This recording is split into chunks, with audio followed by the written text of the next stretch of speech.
believe this meets the need, or the law rather, as its stated intent to quote, create innovative and high-performing charter schools. I humbly ask the board to consider this when evaluating applications. Thank you all for your time. Great. Thank you, Mr. Lindenbaum. Is there any further public comment?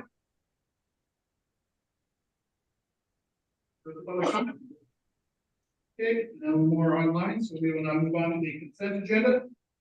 It is on page 13 in your package, board members. Is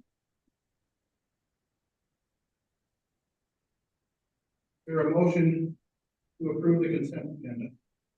Here. I move to adopt the consent. Got a motion to adopt the consent agenda. Is there a second? Okay. Second from member. Any discussion?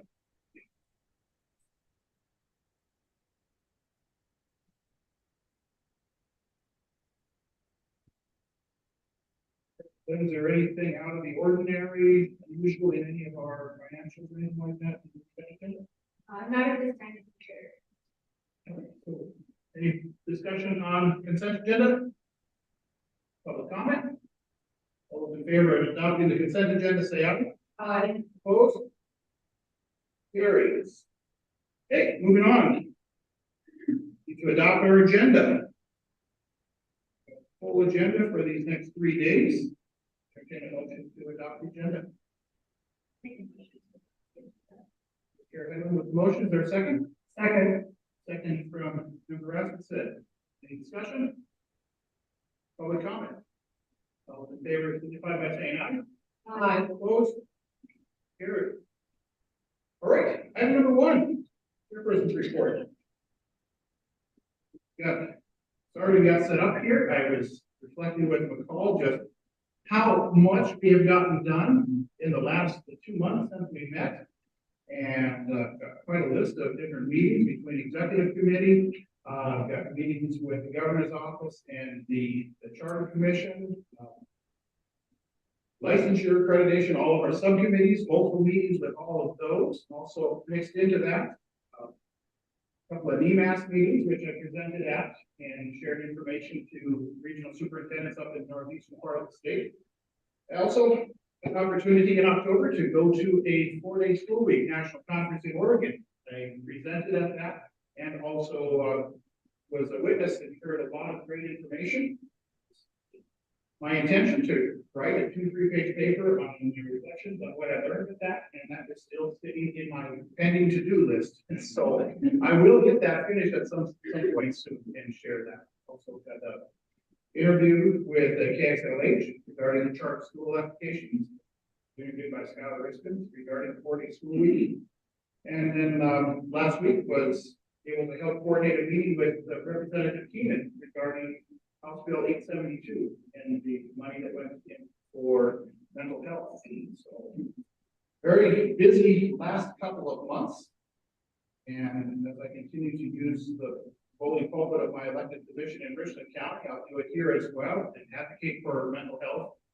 They will teach a couple of different mental health first aid classes, QPR classes, and coordinated a CIVA, critical incident stress management training in Sydney, where we had 52 people from between Missoula all the way up to Bismarck, all came to Sydney and training.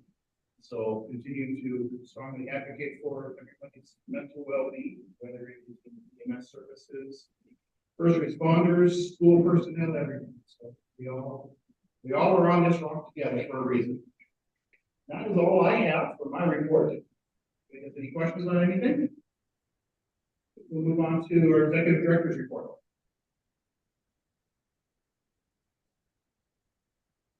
Thank you, Mr. Chair. I'm going to be really brief today because a lot of the things that we've been working on in the office are items on your agenda.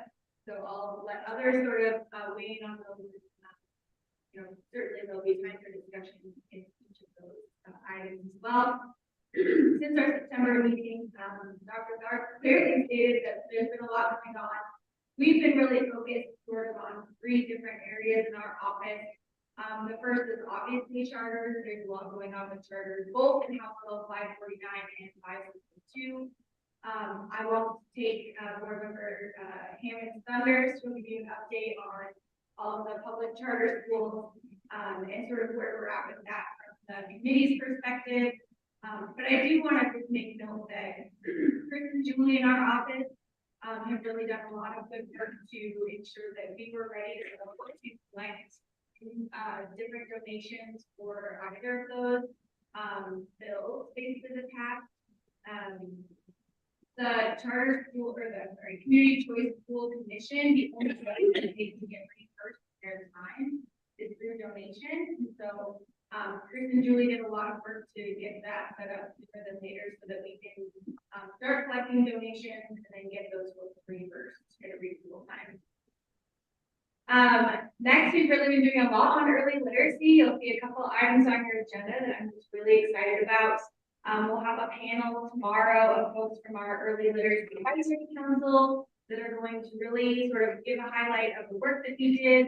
Mr. Doug Greisick, who's in the audience, also was an excellent council member and can certainly weigh in with his perspectives as well. So you'll also be able to see a recommendation report from the council in your packet. I wrote down what item that was. But you'll be able to look at that, and then as part of that is a recommendation for rulemaking. There's also recommendations for different materials to go along with that, one of which is a list of approved screening tools, the methodology matrix, and a screening tools crosswalk. They thought it was really important that they provide some additional resources to sort of provide context to all the conversations that they've been having and provide sort of some backup information to what the rules mean.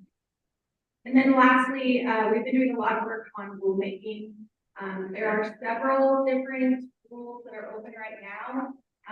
In your packet are two of them, which is chapter 57 revisions, and then the content standards for English language learners. I know OPI is currently working on negotiated rulemaking committees for world languages and math. They're also starting the process for English language arts. There's also a request in your packet to open up assessment and accreditation.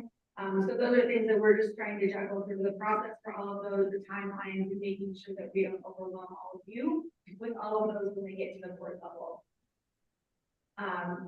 And then, you know, we have our other jobs too. So all of the other things that go into our office of getting these meetings ready and, you know, communicating with folks who write in or need something from us, and then certainly whatever we can do to support all of you.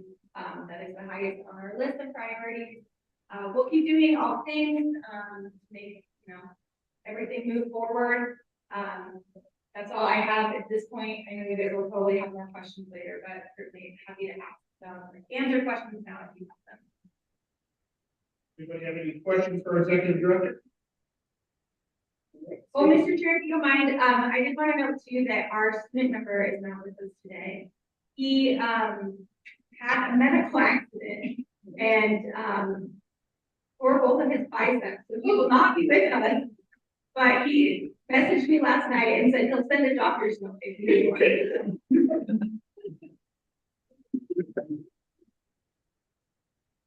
And also let the minutes reflect that Dr. McLean has joined us, representing the commissioner's office. Thank you for making the entry. Moving on, item number 3, State Superintendent's report. This is on page 28 of your packet. Superintendent Arson. Good afternoon, Mr. Chair and board members. I hope you can hear me clearly. It was very difficult to hear either of you. I had a lot of staff text me. I know that it is challenging in a cavernous room as it is there at the school, but can you hear me clearly? Yes. Okay, great. I know that your time is precious. You have multiple opportunities within your agenda. And there was someone that said it took a village. I think it takes an entire metropolitan area to prepare things from our agency for you and your meeting to make sure that we have dotted all our I's and crossed our T's with what your wishes are, fulfilling the letter of the law as well as the rule. So jumping in, we've got 6 presentations that are going to come under my report. But prior to that, throughout the rest of this, I wanted to share with you that the fidelity of implementing House Bill 338, which came from Representative Wendy Boyd, which has to do with the constitutional requirement for Indian education for all be fulfilled. There's a great Q&A that's in your packet. If you have any questions, please don't hesitate to reach to us. We also have shared, and this is in a partnership with the governor's office, that we have a member for the 250th Commission. Of course, we house our social studies standards, and we work together to make sure that those are implemented across our state. And recognizing the 250th anniversary of our great Constitution is something that was put into law, and we do have a member of that. This member is coming under from Colstrip, and she is a 7-year teacher, and her bio and everything is also included in here. We also are paralleling our good work with your Commission on Early Literacy with a early literacy collaborative. We have 16 members varying from parents and teachers, school leaders, county officials, making sure that when this is implemented, that we have a great opportunity to view this all across our state. So it's for technical support. It's also to make sure that all audiences are being recognized as we move forward to ensure that reading is first and foremost in a student's life from the time of 4-year-old all the way through to 3rd grade. And then our Montana Ready coordinators are really looking at an interesting thing right now, dealing with healthcare. And we know that as we're the 4th aged state in the nation, that healthcare is going to be on everyone's mind sooner or later. So looking to see with all of our hospital complexes and ensuring, of course, meaningful rural health, whether it's telemedicine or however it might be, to have that be very impactful in our junior high, high school, and even some of our upper elementary. I do want to say thank you. We do have 3 types of licensing opportunities in front of you, and thank you for allowing Zoom today. We will have Mr. Craigs, who was newly barred in our state, had been working for government and has come into our office now for 9 months.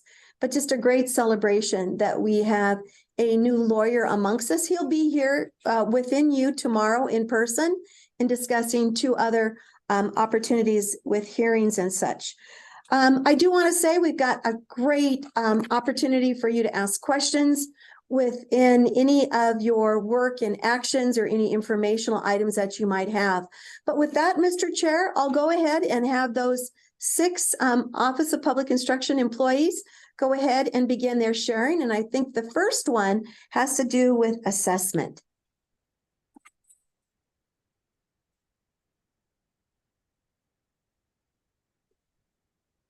There we go. Thank you so much, Superintendent Arnson. Mr. Chair, members of the board, my name is Cedar Rose and I'm the Assessment Director for OPI. I will give a brief update on just a few of our recent assessment activities. First of all, I want to share with you on November 2nd, we held our Technical Advisory Committee. So that is 10 representatives from state and national entities. We met virtually on November 2nd to really get their technical assistance and input on our current assessment programs and our future of assessment. So some of the topics we covered, we did a pretty extensive review of our current science technical reports, getting those ready for submission for our federal peer review, which is coming up. And then we spent a bulk of our time talking about our math assessment. It's really our priority right now in getting some feedback from that national perspective and our experts. So we covered topics including communication, item development, accessibility, and test security.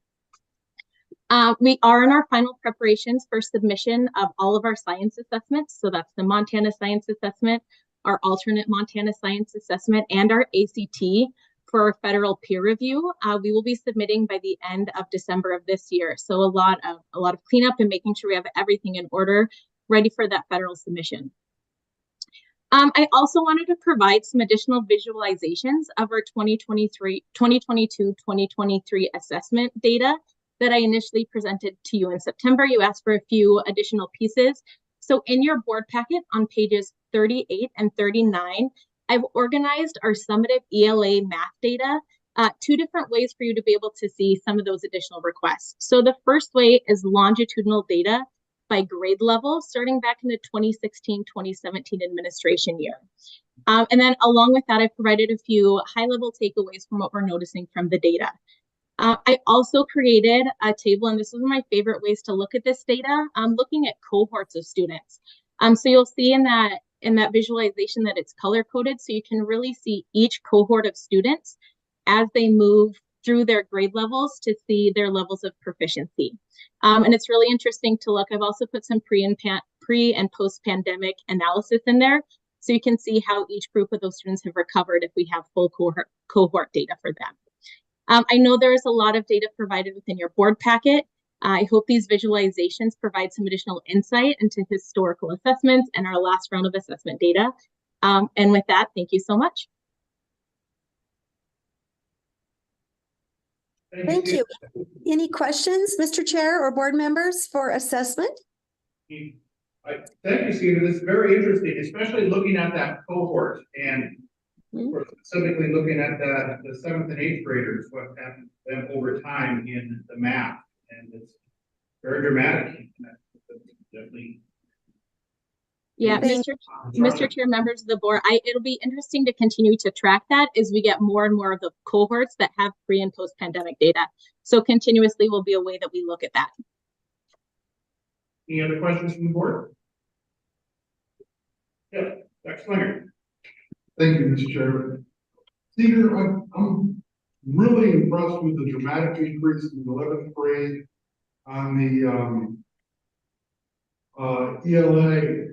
Any thoughts on that? Like, what was the intervention? I mean, that's a massive increase, and actually gets us pre-COVID, above pre-COVID numbers, which excites me because so many other categories were not there. Yeah, absolutely, Mr. Chair, Member Slinger. We haven't really dived into the purpose or the reason why that has increased so substantially, because I mean, I had that same takeaway of when we first got this data back of this is not just a recovery to pre-pandemic, this is historical high levels. I do think that there was a huge focus on literacy as we came out of the pandemic and how do we get students back to where they need to. And so it'll be interesting to track that recovery and see if this is, hopefully that trend continues and we continue to see those high rates of ELA. But yeah, we'll continue to dive into what's the really cause of that. But yeah, definitely something that was very interesting, but also very, very promising. Any other board members with questions? Thank you, Cedar. Very interesting. Thank you. Thank you, Mr. Chair. We do have another presentation. Just to double down, we are in our last year with Smarter Balance, just to let you know that is going away, and that next year everyone will be in our, not a pilot anymore, but be in the MAST. And that is what Crystal is going to present at this time. Thank you. Good afternoon, Chairman Tharp and members of the board. I'd like to provide you with a very brief yet up-to-date MAST summary. Then turn the time over to our testing partner, New Meridian, to present additional information for you. Last Friday concluded the first testing window of year 2 of the MAST pilot. This included 19,578 students participating over and representing over 53 districts in our state. The testlets proctored in this window comprised of 2 ELA, or English Language Arts testlets, testing informational and literacy skills, while math testlets ranged in number from 1 to 3 testlets based on individual school-level sequencing of standards. Our MAST team is thrilled to announce that participating districts reached over a 95% completion rate in both math and ELA, which is extraordinary for this first window.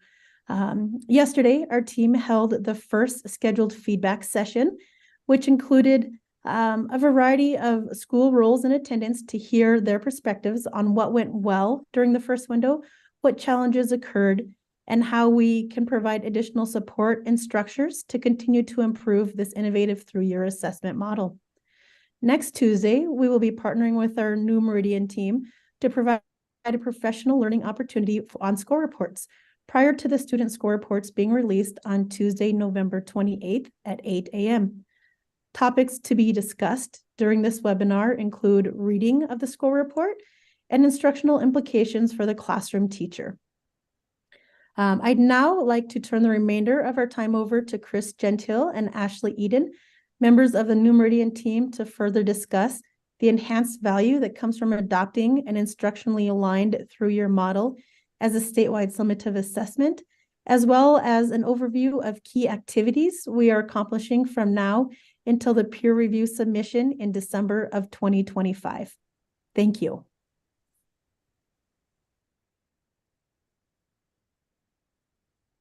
Thank you, Crystal. Mr. Chair, board members, appreciate your time. My name is Christopher Gentile, Director of Product Management at New Meridian. I'm joined by Ashley Eden. Ashley, I'll pass to you. Thank you, Chris. First, I'd like to apologize if you can hear background noise. I'm at the airport and tried to find the quietest space possible, but there's not many opportunities here. So, Mr. Chair and members of the board, quickly, we were given 5 to 10 minutes to bring you up to speed on the MASS program as the partner for the OPI team.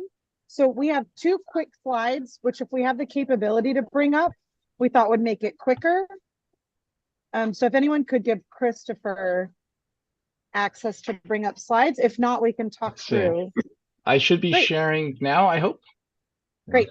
And I apologize. I think I missed my introduction. I'm Ashley Eden, Senior Vice President at New Meridian and Senior Vice President of State Partnerships. So if we can click to the next one. I will remind you, Mr. Chair and members of the board, that I was able to join you all about 2 months ago. We did a little dig under the hood on the MASS program. So this is just a very high level summary of what the MASS program is. The things we wanted to call out are that this is both curriculum agnostic and aligned. So it aligns with the curriculum. As students are learning information, they're tested right away on the information they just learned, but we can align to any different curriculum. So it's not something that has to be mandated by the state. You can come in and say, here's what we teach and when we teach it, and that works for our assessment system. Like I said, we have gotten a lot of feedback from teachers and students in your that they much prefer to be able to take a quick assessment right after the information is taught, and that the teacher gets the information back right away. What of these standards that we just tested were fully understood by the student and which ones are they still struggling with? So my last bullet here is that it leads to more actionable, timely data for teachers, parents, and students. So again, we did a deeper dive a few months ago, and I want to make myself or Chris on my team available if any of the board members would like to go deeper into the structure of the assessment and how we get the summative assessment or the summative score at the end, any of the psychometric under the hood things that come with an assessment. We're happy to do one-off time instead of taking more of your time as a group here this afternoon. But I'd like to invite Chris to give a little update on the timeline and where we're at in our partnership with OPI. Thanks, Ashley. Now let's see if I can proceed. All right, well, yeah, I'd like to talk a bit about the activities that we're doing this year as part of the expanded pilot in preparation for next year in the operational field test we're doing across the state. So I should be sharing a screen here that talks about the long-term plan over the next 2 school years. And so I'll just run through these really quick. In the current school year, 23-24, we're field testing items to support multiple field test forms in the following year. One of the innovations this year was to introduce the configuration of testlets to align to all districts' scope and sequence. So as Crystal alluded to, that we have districts who are taking math testlets in their own specific order that is tailored to their scope and sequence. We've developed administration training materials to accompany the assessment. We've developed an equating design for our mathematics testlets that allows us to equate forms, and a linking design that allows us to link through ELA forms throughout the year via common items. We're also on track to complete student cognitive labs right now in grades 4 and 8 with items from field testlets to see how students are interacting with them, to see whether we're assessing what we claim to be assessing, and looking at students' cognitive processes as they answer these questions. At the conclusion of this school year, moving into next summer, we're going to be analyzing the pilot data to create what we're calling an estimated ability scale. And this would allow us to span across years for comparison data. So we'd be able to make comparisons between students taking the test this year, next year, and the following year, and so on. We're going to continue to evaluate our cognitive diagnostic models for interim reporting. And this is the model that's going to generate or sort of power our ability to make claims about students' mastery of particular skills. We're going to conduct additional cognitive labs with our reporting suite as it's developed. And so we'll be conducting those next summer. We will be creating an interim report interpretation guide and training module to go along with that expanded reporting. And we're actually going to be finalizing the automated configuration tool that'll sort of more quickly and efficiently allow district test coordinators to schedule testlets for their specific schools, and again, their individual scope and sequence. Next school year in 24-25, we plan to launch our expanded interim reporting with the first administration. We'll have the configuration and we'll be able to configure and schedule testlet windows for all districts using our automated tool. And we'll be developing our summative report interpretation guide and training material throughout next school year, which I think most exciting of all will lead to the summer of 2025. So this is after the statewide operational field test next year. We hope to facilitate a standard setting based off the results from that year. And this will allow us to create achievement levels for different scale score points. We will then create and distribute sort of post 24-25 summative score reports based off of the results of the standard setting. And this whole time, we're going to be compiling evidence to include for our peer review submission scheduled for December of 2025. So that is our long-term plan through summer of 2025. Happy to answer any questions that you may have. And thank you for your time. Hey, Chris, so you're saying that a school can customize the testlet based upon their own scope and sequence, then so that at the end of the year, does that then ensure that everybody has been tested on all that same material for comparison purposes? And this just, they can adjust the timing of when each area is assessed? That's right. That's right. They won't be able to specify the content of an individual testlet, but they'll be able to specify the order and sequence in which they take the testlets. So by the end of the year, all students should be seeing all testlets, whether it's math or ELA. So, but the order in which students see those may differ. Very good. Yes, Reverend Quinlan. Thank you, Mr. Chair. Chris, I have a question for anyone who can answer it. I'm trying to understand the transition process here.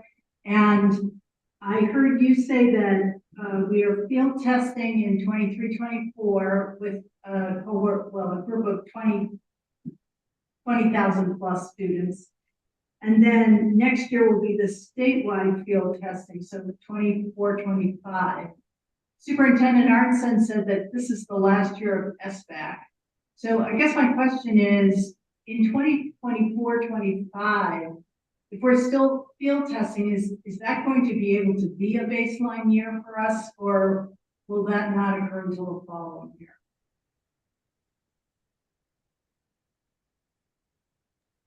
So my expectation and belief is that next year will be the operational rollout of the form. And so the language we use sometimes is an operational field test, but it will be an operational form at that point. So you will be field testing some items within that, but the majority will be items that have already been through a field test. That's right.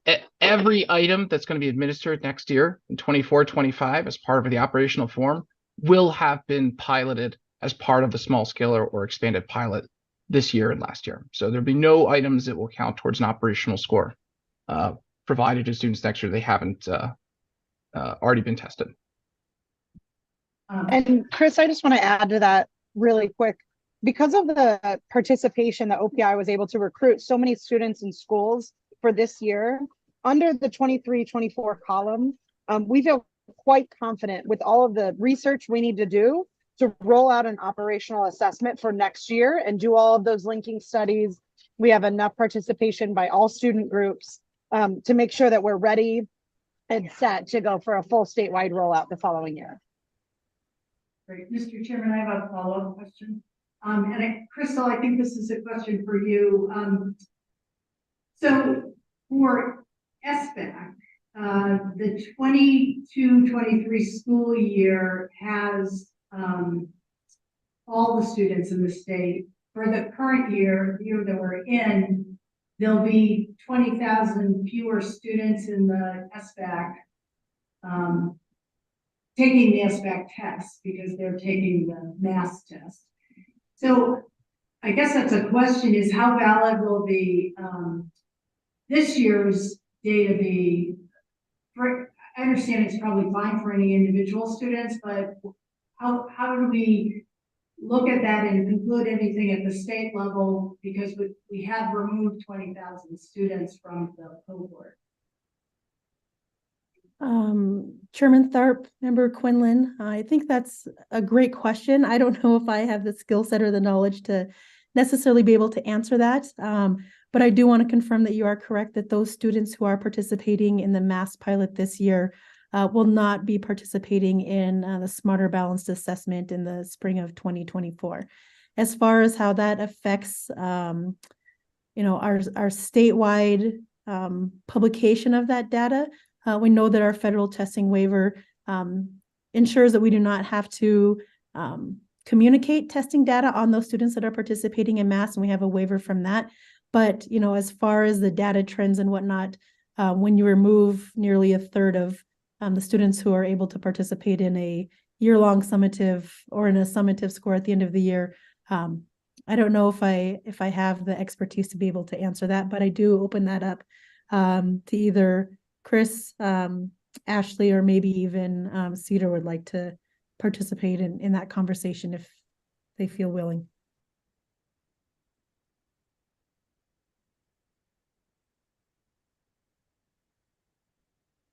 All I can speak to is that we, with the students participating in the pilot, we will be reporting out on that and making sure that parents and teachers and students get information on how their students are doing on the pilot, but it will not be on scale with the Smarter Balance. So they're not comparable. And so like the data that Cedar just gave you, you won't be able to see it in all one bucket, but I would invite OPI to say anything more about that. And I'll just jump in. I think that's really going to be a process we look at in our data reconciliation process to see how what that sampling looks like and see if we still have those representative groups. So something that when we get those Smarter Balance scores in, we will make sure that that is communicated out properly and then see how comparable those are with the students that are participating. Workman McKee with the question. Okay, thank you. Chris and Ashley, we have only heard how it's going on the ground through OPI's reports, but this week our board had public comment from what I would consider to be an expert in assessment, one of our administrators here in the state, with concerns, a couple such as the testlets are taking a lot more time than they expected, and over the course of the year, it's going to be like 3 times as much testing time as SBAC. They also are concerned about training their district folks on how to use the mask, and will that be coming next year? Can you address those concerns so we can relay them back? Yeah, well, so part of this, part of the data we're collecting this year is timing data on an individual basis. And we use that data to inform sort of the development and creation of the testlets themselves. We've heard similar comments and we're definitely taking that into account and trying to understand in terms of timing, sort of looking at the student response data to see how long it's taking the students. I think to the second part regarding training material, we're absolutely going to be rolling out an expanded slate of training next year. As we'll sort of have gone through this by this point, at one point, we'll be able to address any areas of potential weakness and reinforce the training where necessary. So, but thank you for sharing the feedback. I appreciate it. Yep, thank you. And I will also say, we're always open, and I know I speak for OPI as well, to speak to anyone who doesn't feel like they're getting enough training. So if that's someone who we could connect with personally, we'd be more than happy to do that.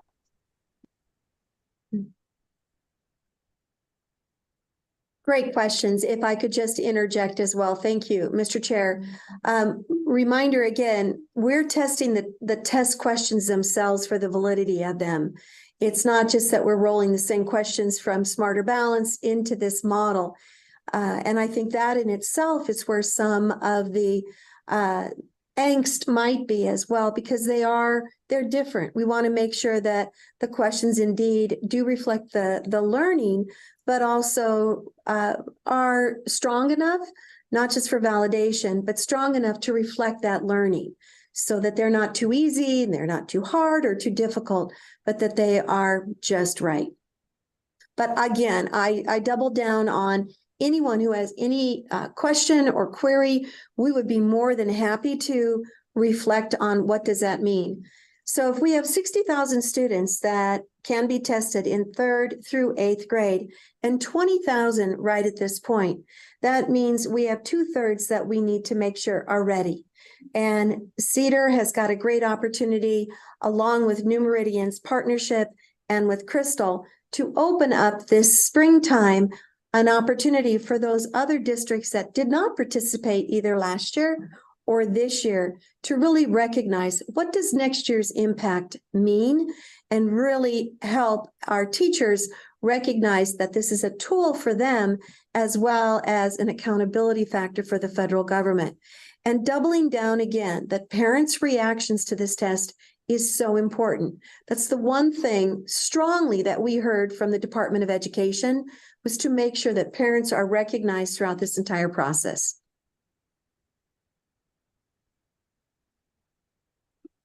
Any other board member questions on the math update? Well, and I agree, Superintendent Arnson, that this looks like a very powerful tool for the parents, but it is going to look at this current year and this year of transition, where we have 1/3 and 2/3, that is going to be difficult to be able to have any statewide numbers to look at. The individual data might be very valuable for individuals and, of course, informing instruction, but it does create a complication with being able to look at statewide. And so the Department of Ed is good with that concept that we've got 1/3 on one test and 2/3 on another, and they can't really be combined. Yes, sir. If that was a question, yes. All right. Anything else on math? Okay, Superintendent Arnson, moving on. You bet. And now we've got Wendy on discussing ESSER 2. Remember, Montana was a recipient of COVID monies in 3 different buckets. The first bucket went to fruition of last year around this time. ESSER 1, ESSER 2 then has just completed.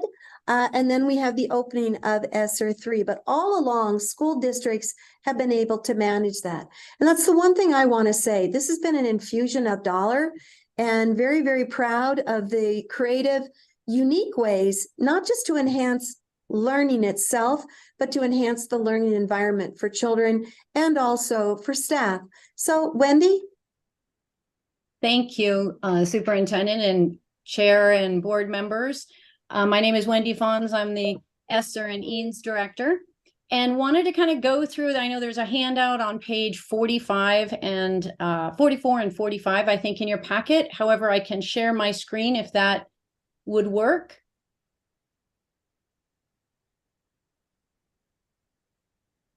There we go. Can you all see that? Yep. Okay. So I'm just going to go over a couple of high level pieces here, and then if there are any questions, you can go ahead and ask. I think this timeline is a good one to look at. It's really nice to have 2/3 of it on the top half that we've already completed, and we're down to this last stretch that we're going through. This visual here, I think, is important to understand, both as the ESSER team and OPI works with districts, but also recognizing the amount of work that districts are having to do. And I know that's been mentioned on the testing side, but We often think about spending money that it's very easy to do, and it isn't in ESSER. And so if you look at the first 40 months, which have now been passed, we have expended a good chunk of this money, as demonstrated over here in the 2/3 section, but we still have about 188 million to go, which is going to roughly be about 15 million a month to move out. And most of those are currently in projects, but not all of them. So the ESSER team itself is available and works with districts 6 days a week. We do Zoom, phone, email, we even do text. So frequently we'll have districts let us know that they have information that they have questions about just in a quick text, and we can answer it that way as well. However, we do dive into all of the wonderful documentations in e-grants, which everybody seems to like in there. This is a really good visual of what the team is focusing on right now, which is braiding. So we're trying to help districts understand how the first set of money that came through in ESSER was used for one purpose. Now we're moving into two, which are more of those general enhancements. And as we finish out this coming year, we're really looking at targeted interventions and enhancement, especially with that lost instructional time, but also in the summer and after school platforms. So really targeting that math and literacy components in that, and finishing up on a lot of capital expenditure projects focused a lot on health. As we look at the requirements for ESSER, people always say, well, there are only 4 of them. There are only 4 major requirements for ESSER. However, each one has subcategories and they can end up being in a deep dive. So we do have on this list, and they're all hyperlinked. You can go and look at those individually. This scope document is being used a tremendous amount for large projects and individual purchases, but it's also being used in this braiding capacity to gain other types of grants. So that same document that is used for a project in ESSER can then be brought forward into another platform, another foundation to help support a project going forward. So it's been very useful in terms of that. We are currently looking at doing our self-assessment. We have self-assessments out there right now to all the districts. They've been really good about completing those and turning them in. There are 120 questions on the list, but they are primarily yes and no, true and false type questions. So the feedback we've received on that has been that it's been pretty straightforward to do. It does take a bit of time, but it's not too bad. As we look at braiding, I think this image is always really good. Rebecca Brown in our group is really great at doing visuals. And this is where we want to be at the end of the 24 mark, is sitting and looking at the view of the things that have been accomplished with ESSER. Couple of details I wanted to cover, and these are just some charts for you, but I have some updates on these here. These are just the projects we've been working on. So when you look at that year 3, the targeted academic interventions, they're looking at curriculum and staffing. When we look at the health and wellness area, there's air quality, and this has actually moved to 262. Water has only gone up a little bit, so it's at 54. Safety to 103. And this outdoor learning space has been really creative, and we hope to have a lot more posted on our website with photos and different projects that have occurred, because these in themselves have been very innovative in how they've taken the outdoor space and utilized it to spread students out, but also to get them outside of the classroom and do experiential learning there as well. General enhancements that ESSER has been used for communication. So a lot of things like reader boards and better communication within the classroom, better communication with the parents. Transportation has come into play largely with regards to summer and after school programming. And then again, this technology. We are tracking at OPI the technology infrastructure because of the broadband funding that potentially will come into the state next year, and being able to revert some of these funds in ESSER that were used for technology, perhaps back into the broadband funding. The after school, which is extended and expanded learning opportunity grant, that is really focusing statewide on this reading and math component. It does have an assessment, a pre and post test component that is very specific to the actual programming effort. So it's not standardized testing. It's saying this is the type of programming we're going to be doing. And therefore, this is the testing to see whether or not there was a gain after the fact. A lot of partnerships have been formed in that. We've had banks who are bringing their staff and their curriculum into those summer programs and after school. And we have the art plans, which those are plans that a school district did with regards to the spending of funds, and then it's tagging their capital expenditure projects as well as their after school and summer programming into the larger, say, strategic plan that the school district has.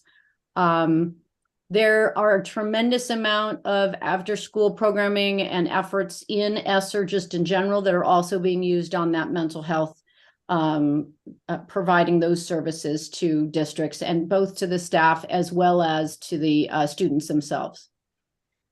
Are there any questions? I know it's a tremendous amount of information. Yeah, Board Member Quinlan? Thank you, Mr. Chair. Wendy, can you speak generally about how school districts report this data in a way that you can categorize it the way you have related to curriculum, staffing, and air quality and water quality? And one of the reasons I'm asking that question is because I'm interested whether any school districts have used this to help with the lead mitigation efforts that they need to do. Yes, we do have a tracking system that we're using, and it indicates, so we're being very specific on these scope documents using a title. So we'll say facility improvement, facility health improvement, water, lead. So we can search for the word lead. And the other thing that's happened that's been very effective in that document is that as districts go through and work on a project, if there's a change, we're able to immediately update that form and do a search for it. So it's it ends up being in an Excel file. It's easy to search and sort. It is something that's changeable and can be updated. So again, we're able to track it that way. And this, the definition of what water comes down to, all of the ESSER documents that we create, we have a legend in them. So it'll say water equals lead, touchless water, faucets, etc. And then you can search within those for just those components. Thank you. It's good to know that you have that level of detail on these expenditures. If I could also add, Mr. Chair, as well as Board Member Quinlan, this last legislative cycle, I think it's 4 million, but I might be wrong, was also given to Department of Environmental Quality, specifically for school remediation of lead in the water. So we're working together and in joint. They have multiple opportunities of dollars then to mitigate lead. And I think that is a great thing, that it's not just the ESSER dollars, which has that opportunity for safety in water, in air, as in hardening the building, but also using DEQ's opportunities for grants for lead remediation.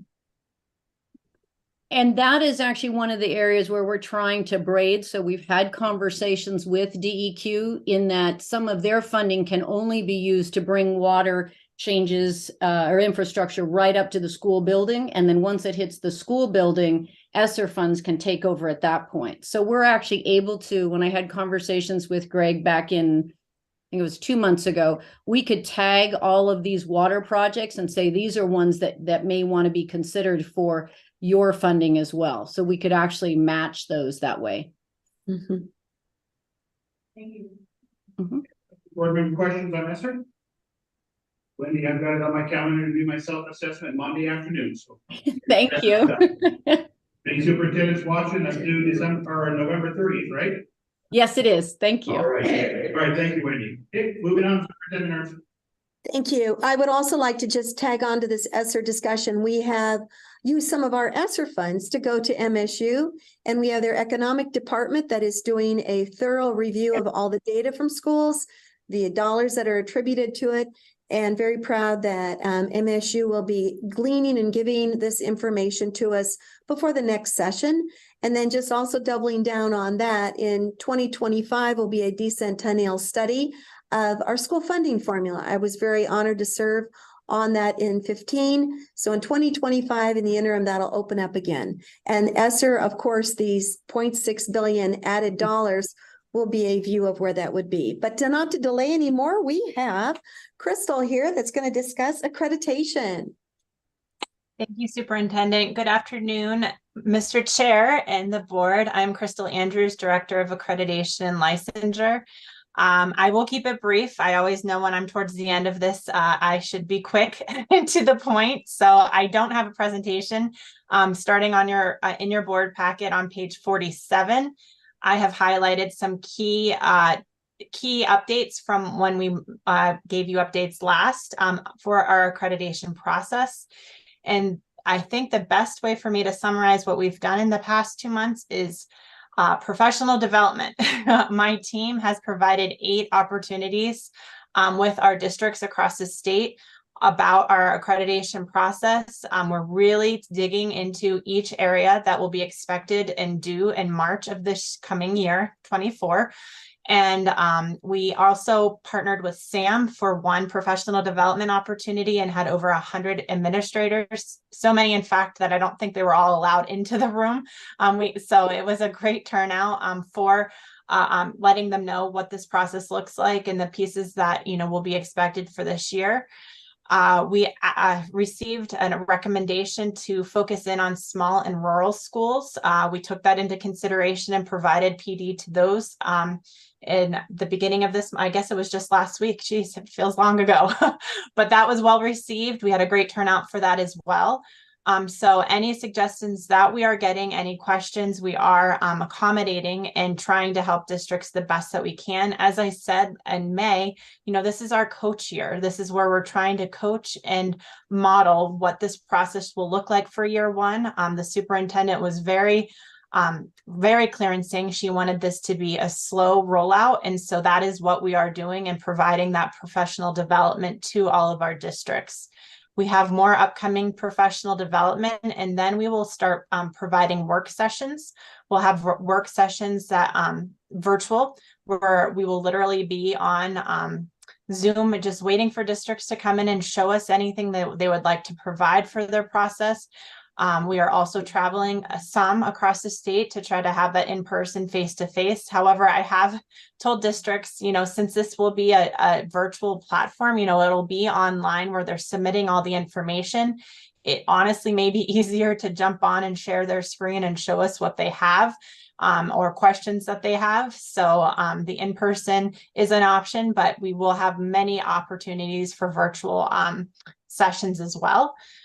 Each week we are providing office hours, my team, so that if anyone has a question or wants to show us something, or maybe through a PD session that we have had, go over something in more detail with that specific district.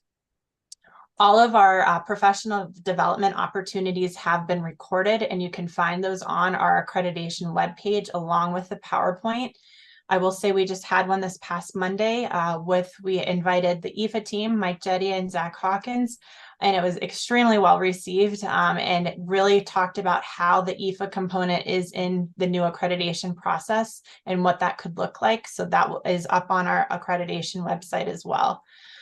So basically, we're just trying to get the information out there. We're providing it to districts. We're trying to partner and hold their hands and saying we can do this together. It's new for us all, and that we're working to make it as I don't want to say stress less, because any change is stressful, but we're trying to help as best we can in what this will look like.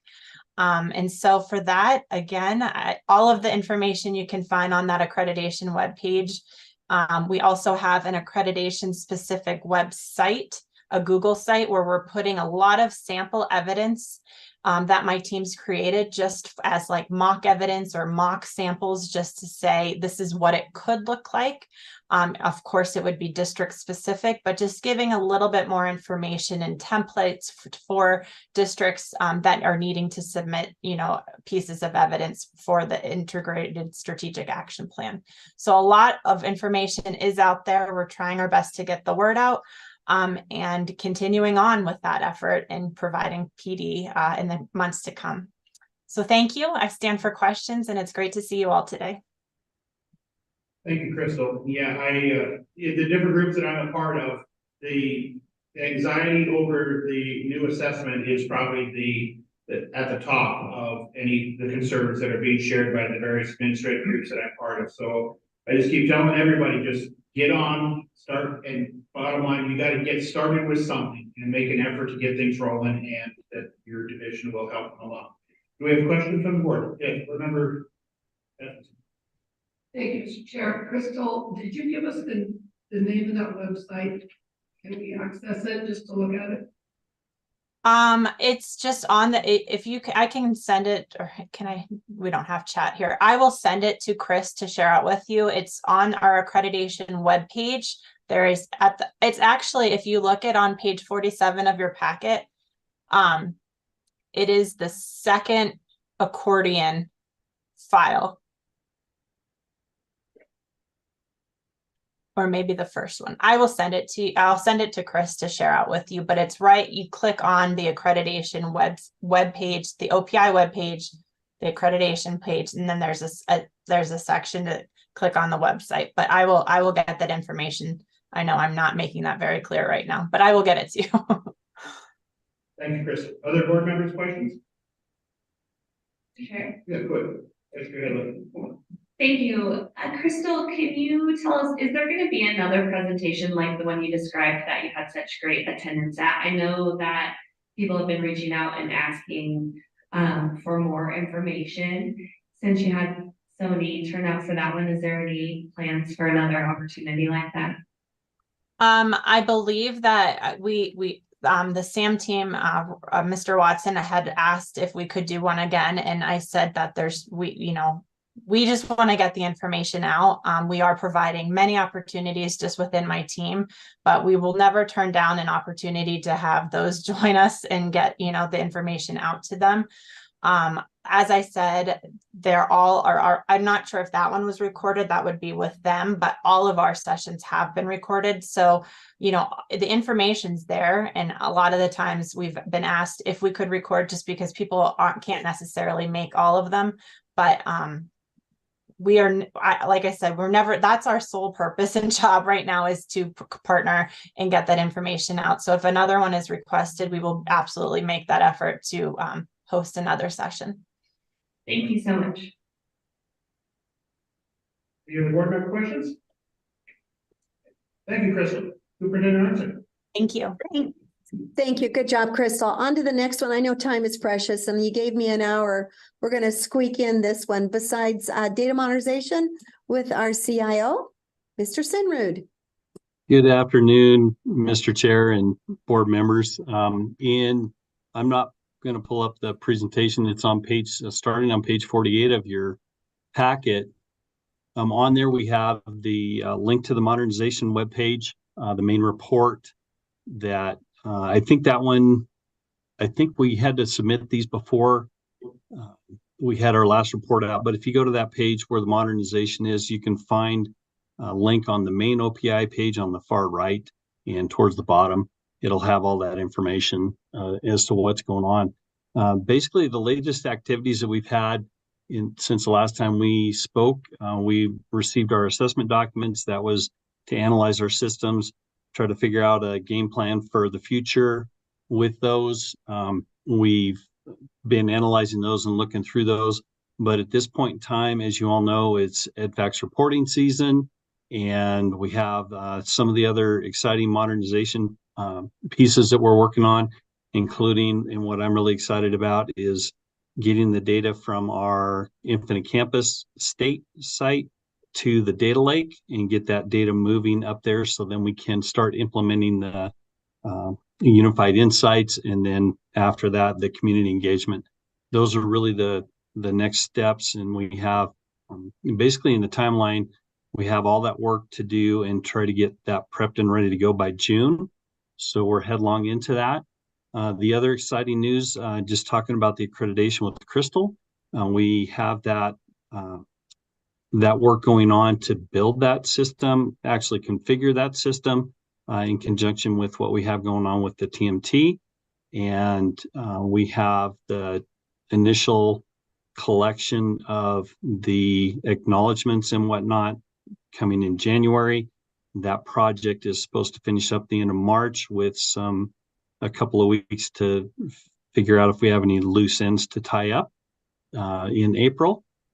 And then, of course, we have the chatbots RFP that's in review, as you can see, and then we're expanding the Qualtrics survey tool with the needs assessment, the comprehensive needs assessment work that was going on, which Carrie will finish up here after I'm done.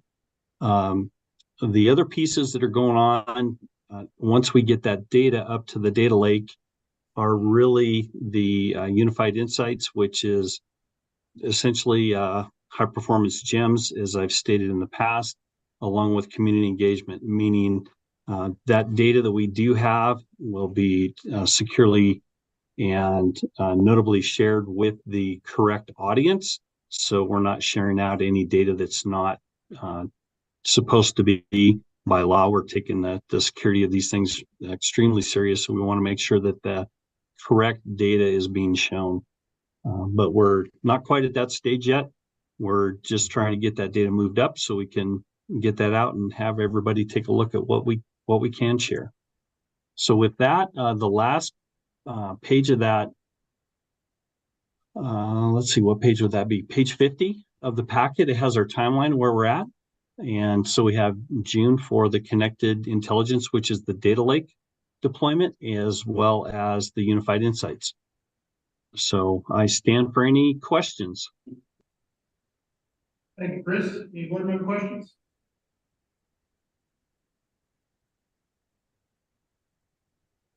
Angela, yes, go ahead. Thank you, Mr. Chair, members of the board. Chris, thanks for the presentation.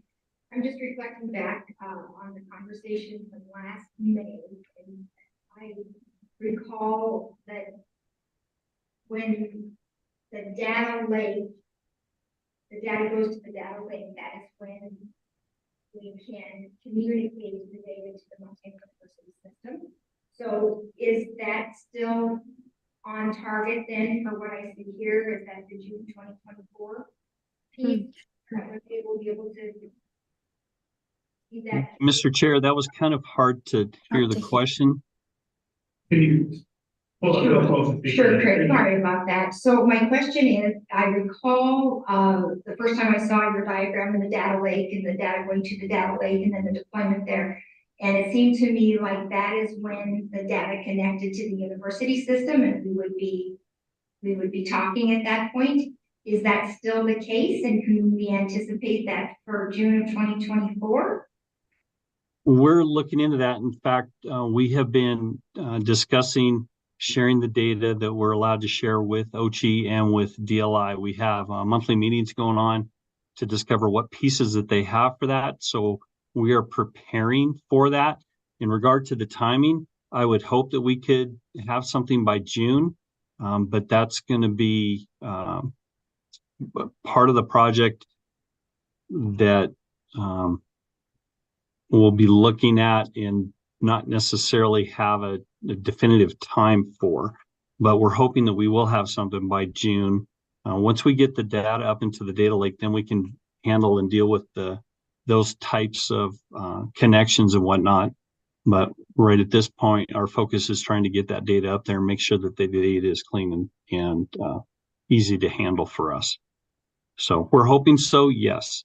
But I'm not going to promise anything right at this point, but that is part of what we're trying to do. Any other questions?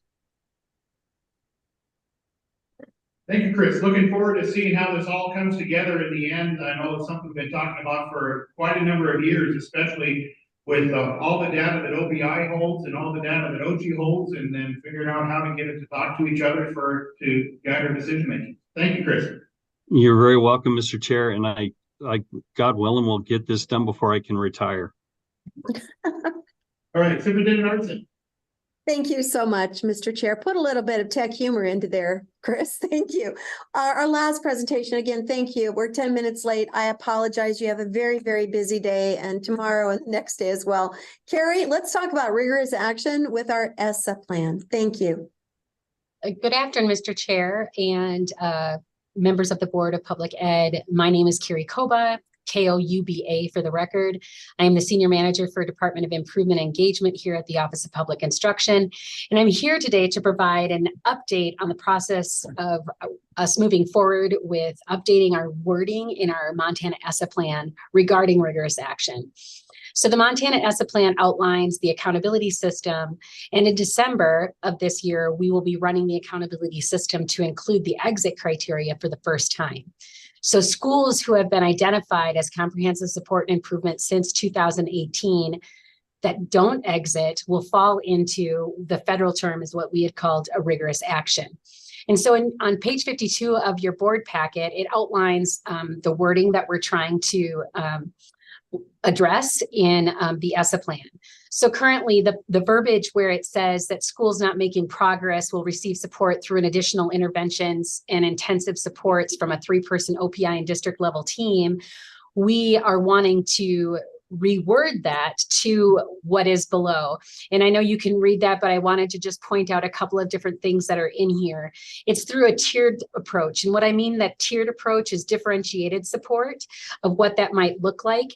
And then also really making sure that we are involving all stakeholders in the process, but not tying any one district to the same process, because we just know that every community is different, and every community, every school is different in the needs of what they're needing to do in terms of getting out of rigorous action.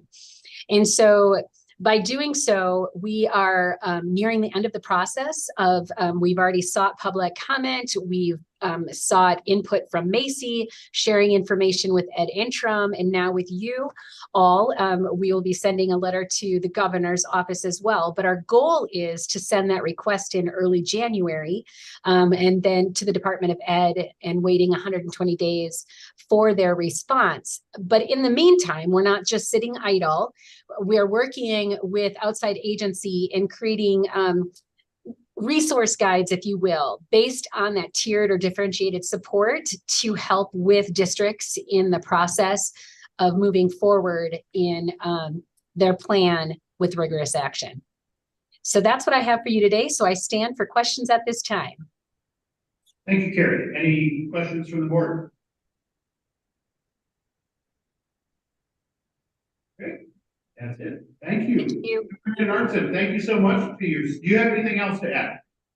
I appreciate the last. No, there's so much that we're doing, and you've got, like I said, a very robust agenda. You've got a lot of things that other great OPI employees will be presenting, asking for questions, as well as some answers throughout this rest of this process.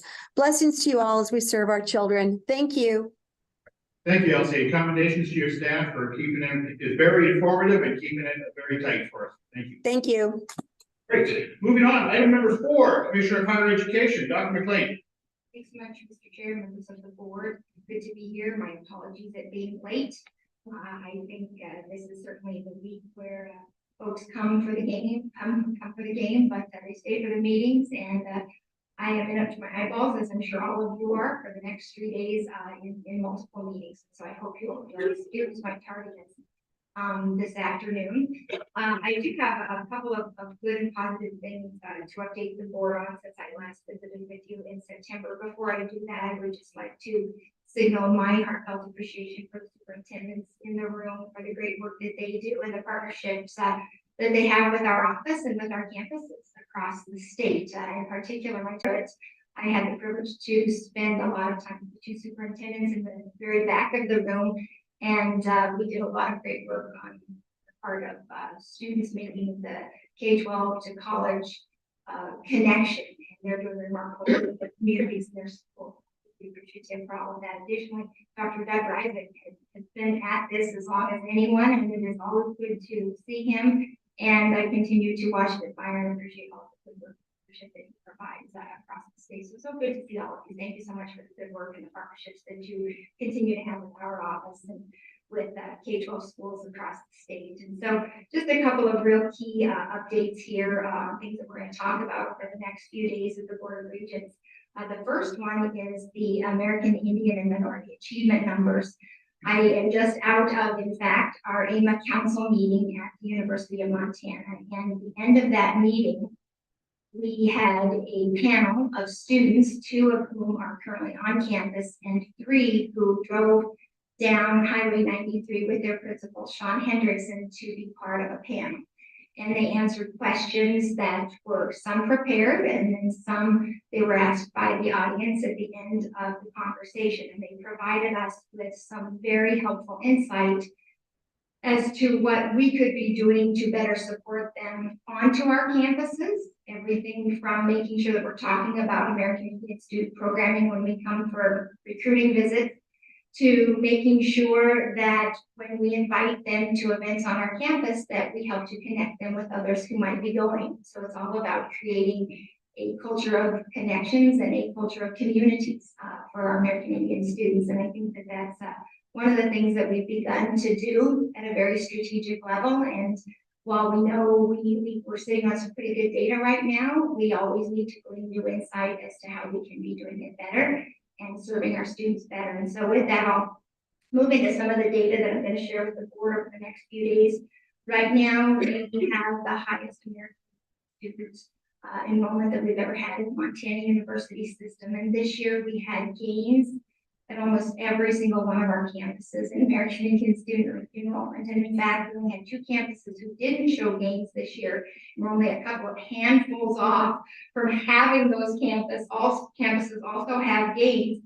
And as I looked at the data, last year, those 2 campuses that didn't have gains this year had very sizable gains in American Indian student enrollment. And so what that tells us on the council is that the adjustments we've made, the recommendations we made to the regions, the action plans that we update and collect every single year, and we monitor the work around, are having an impact on what our campuses are doing on that front. And then part of what I visited with Macy about last week is we always say as a council, it's not enough to bring American Indian students onto our campuses. We need to make sure that we're keeping them and treating them at greater rates. And so I'm pleased to report that once again, we have grown our retention of our American Indian students from fall to fall.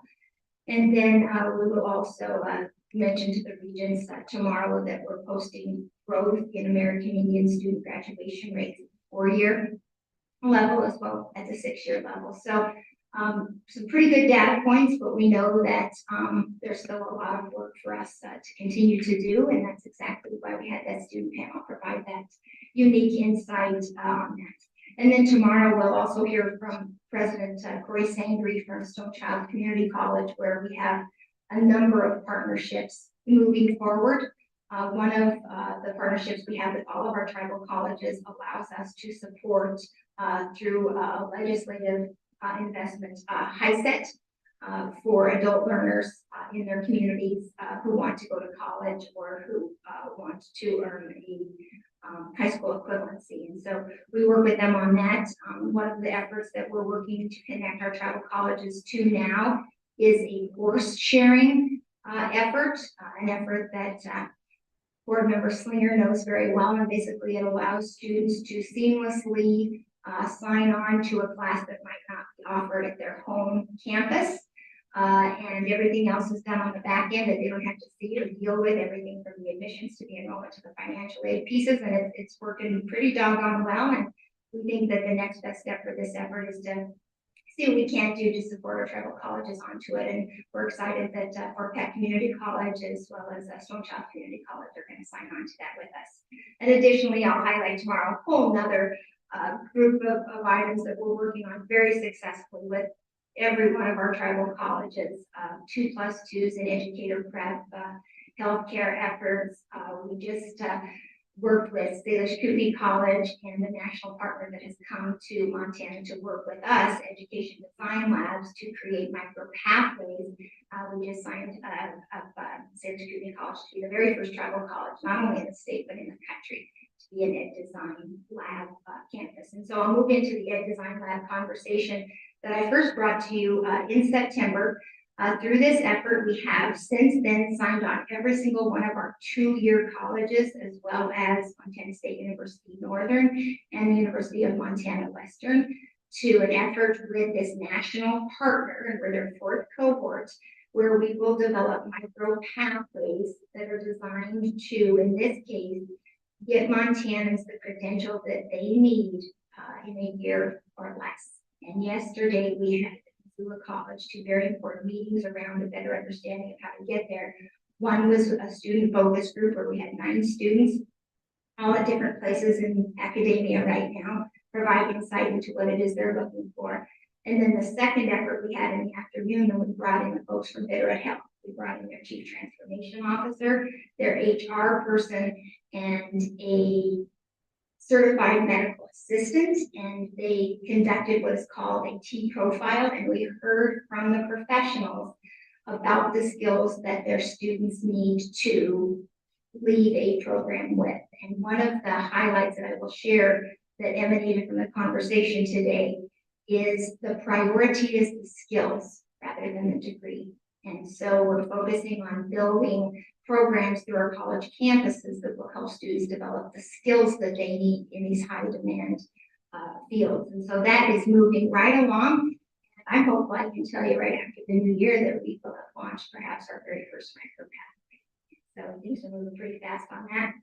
The next thing, we had a very successful Future at Work Summit in Red Lodge, well attended by K-12 folks, industry partners, students, and our K-12 folks. One of the highlights was the current technical education building and facility at the Red Lodge Public Schools. And if you have not been there, I would encourage you to go and see it. I think we had campuses whose jaws simply dropped when they saw the facilities that our high school students were getting trained in.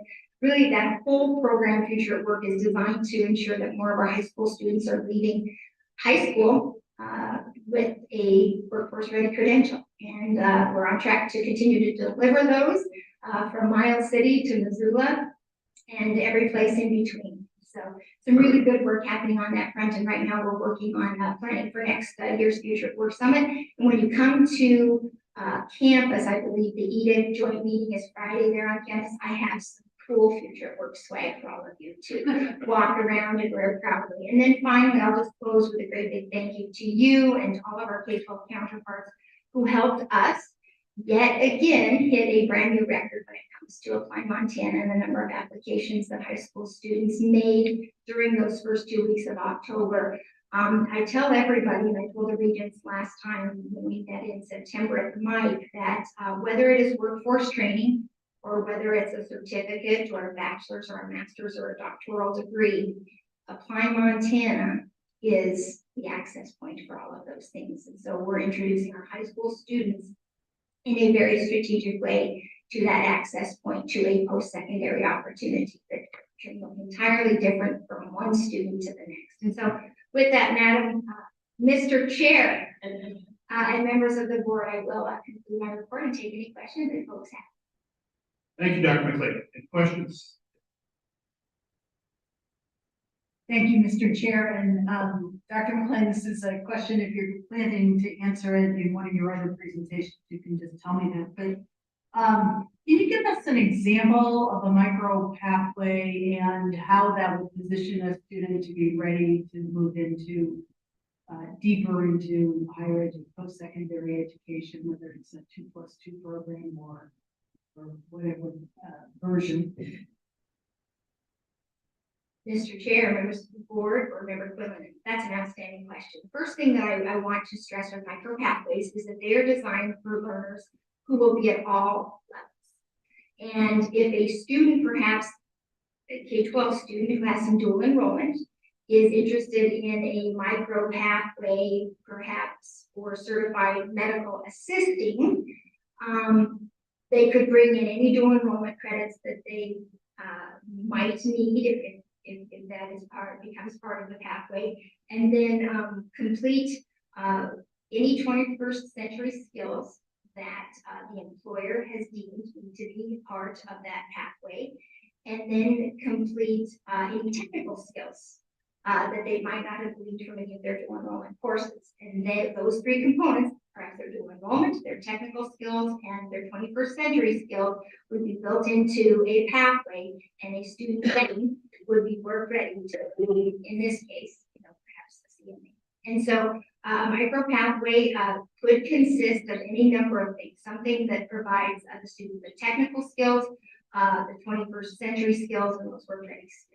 So we're looking at everything from credit for prior learning. For example, Bitterroot Health has CMA programs that are rapid workforce training that takes several months. And so what we're trying to figure out here is how can you take that model there, a 9-month model, okay, a 9-month model that is delivered at Missoula College, and make sure that if we combine with the best parts of what they do in a rapid workforce training in Bitterroot, the technical skills, and the 21st century skills and everything else that they'll need for the Missoula College program, how can you put that into a package that's a year or less? And so it really is a combination of pathways that could include, that need to include all of those components, but get students to that same point of understanding all of those components in a year or less. So it could be a plethora of things. It really could be credit for prior learning that we give them credit for. It could be dual enrollment that they bring in. It could be workforce training, work-based learning, something like that. It could be internships. And so all of these micro pathways, the year 12 to 20 that we're developing, they're all going to be entirely different. It is a lot there. In fact, we had people, who've been part of it since we started and made our launch in September, and the lights are just starting to come on because it is such a complicated process. But what I will tell you is that it's going to be a lot of taking a lot of the good work that we're already doing on our campuses and putting it into a platform where students can look and say, okay, I can do this in a year or less. Thank you. Does that make sense? Yes. There's a lot there, but it is good stuff. And Design Labs has done this as their 4th cohort, and they are experts, and they are very strategic in every step of what they do. And one of the neatest things that I saw yesterday, we brought in industry partners to go alongside us, is we created this very first publicly developed T-profile of the technical skills and the 21st century skills that CMA needed to be work ready at Bitterroot Health. And folks were just incredibly impressed. They said, we've never seen anything like that. And this was concrete. And what we're really telling our campuses is that we need to be responsive to this demand for these skills in these programs and to be able to deliver them in a year or less. Thank you. Yeah. Very exciting work. Any other questions from the board? Thank you, Dr. McLean. All right, moving on to the governor's office, Mr. Klattmeyer. Thank you, Mr. Chair. I'm actually just going to provide one update at the joint meeting on Friday, so I'll give you guys 10 minutes back. All right, thank you for the gift. Do we have a texted in report from Mr. Mount? No, he was going, but I imagine that he's probably having a hard time typing, like texting. So we'll give him a pass. Okay, is Paul available? Yes. All right, so we'll hand over the meeting to MSDB liaison member Rasmussen to take over for the MSDB report. Thank you, Mr. Chair. Just quickly before Mr. Frithmeyer gets on, I want to say that Director Flynn and I had a chance to go to MSDB for their foundation meet and greet last week, and we had a very enjoyable time. I actually saw parts of the campus that I'd never seen before, and that was quite good. And I was very impressed with their facilities, which are beyond what I anticipated they would be in some of the directions they're going. And with that, I'm turning my time over to Mr. President. Yeah, good afternoon, Chair Tharp and board members. Sorry I couldn't come down to Missoula this week. I was out last week, and I truly appreciate McCall and Renee both coming up to visit our school and let the foundation see the support of the Board of Public Ed.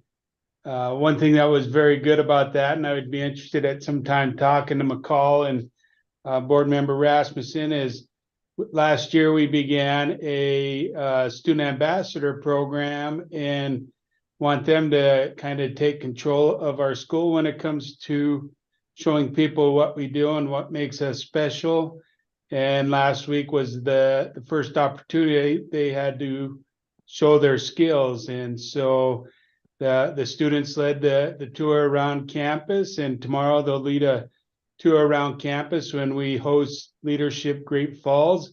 About 40 business leaders from around Great Falls will be on campus, and they'll be doing that. And I appreciate the ambassadors doing that, as I was able to be away at a conference, but more importantly, be away to watch my son Irish wrestle in his first couple collegiate wrestling meets. So with that, I'll just go over a couple of things with the report there, Board Member Rasmussen, and I'll ask you to do some agenda items. But you'll see on page 59, I believe it's 59, it's 59 on mine, that we'll have a personnel action report. It is a short personnel action report for maybe the first time as I've stepped in as interim superintendent. We'll ask you to accept a resignation of a VI outreach that she will retire at the end of this year. Our educational secretary is going to move from the education office to our business office, so you will see her twice on the list. And then one I'm really excited about is our director of nursing. After having a director of nursing for nearly 30 years, the same lady, very dedicated to the state of Montana and the kids here at MSDB, we were able to hire Nikki King. And one reason I'm excited about Nikki taking the reins is we are advertising for a registered nurse, and RN. We're able to get a nurse practitioner. Actually, both of our applications were nurse practitioners, and you might be wondering, why is that a big deal? Well, that's going to be a huge deal for us, because when kids are referred to our school, they need to go through a physical, and some of the families in Montana just can't have the physical. But now that we have a director of nursing that's a nurse practitioner, she will be able to do a physical, and we can help our families get their students in our school to see, for a 10-day visit, to see if it's good placement almost immediately. And sometimes that was taken 4 or 5 months, and now we don't need to do that. The other thing that is nice about that is when our kids would just have a sniffle, we'd have to take our students downtown to a local doctor's office, which we appreciate them working with us. But now our nurse practitioner can prescribe any medication right here at MSDB and go get it. And again, why is that important? Well, now instead of having a student lose nearly 3-4 hours worth of instruction, they may lose 30 minutes of instruction, and we have them right back in the classroom. So that's an exciting part. I will say though, when we meet next time, one reason I couldn't make it down to Missoula this month is we just had a teacher resign today. We've had a paraprofessional that resigned last Friday. And so it's kind of sending us into a little whirlwind right before the holidays here. But one thing I know about our group here is that we embrace the squiggle, and we are very resilient, and we'll figure this out. So there will be a couple resignations next time that I'll have you consider. I'll ask you to look at out-of-state travel. One is for our outreach director to go meet with all the other outreach directors that work with blind schools around the states. We would like to send our entire deaf and hard of hearing consultant group to the EDDI conference, and that's the Early Hearing Detection and Intervention Conference. And really, if we're having any litigation or anything we need to talk to a lawyer about right now, it seems to be coming from that conference. And it would be nice to have our folks down there listening to what's being said, so we can be a little bit more proactive here in Montana about what might be asked of us. Every other year, when it's a non-legislative year, I like to go down to the Conference of Educational Administrators of Schools and Programs for the Deaf. It's in April. So when it's a legislative year, I try to stay as close to Montana as I can. but that's one trip that we're asking for. And then the other out-of-state travel is the Future Focus Schools Conference that we began last year, and the connections that we developed at that conference is already paid off this year and surmounted what we wanted to do. Board Member Rasmussen, there is the one for the American Association of the School Administrators. When we met on the phone, I said I might not go to that. I am not going to go to that, so we don't need to worry about putting that one in front of the board. So that would be the AASA conference. I'm excited to bring the Memorandum of Understanding with Great Falls Public School for you to approve. I believe their board is going to approve it here at their next meeting. And this is, we do this memorandum every other year after the legislative session to update anything. So you'll see in your packet, and I believe it starts on page 65. There's highlighted in yellow. That would be the wording that I met with district officials with, that we'd like to see changed. And they're just space areas that have been confusing the last couple of years, specifically since we share students between our school and their school. And this just helps make that black and white a little bit more. But the last page, I believe it would be page 69, I'd like to point out, because this is going to be brand new and this is exciting. I know the district's excited. We're excited. And so we've met, and we've got about 4 rooms in our cottage program that's not near our students that go to school here. It is next to our infirmary and where our nurses are at. But they've been storage rooms for the most part since I've been here as a principal, and we have met with the public schools, and we are going to turn those 4 rooms into rooms that their student teachers, or if we have a student teacher here on campus, they can stay in those dorm rooms, and we're not going to ask for any fee. We're just going to ask each candidate, every student teacher, to do 40 hours a month of service to the school. And that service, there's a list there on, I believe I said page 69. We want them to take 2 science classes a week. We want them to work with an orientation and mobility person a month, a visually impaired person.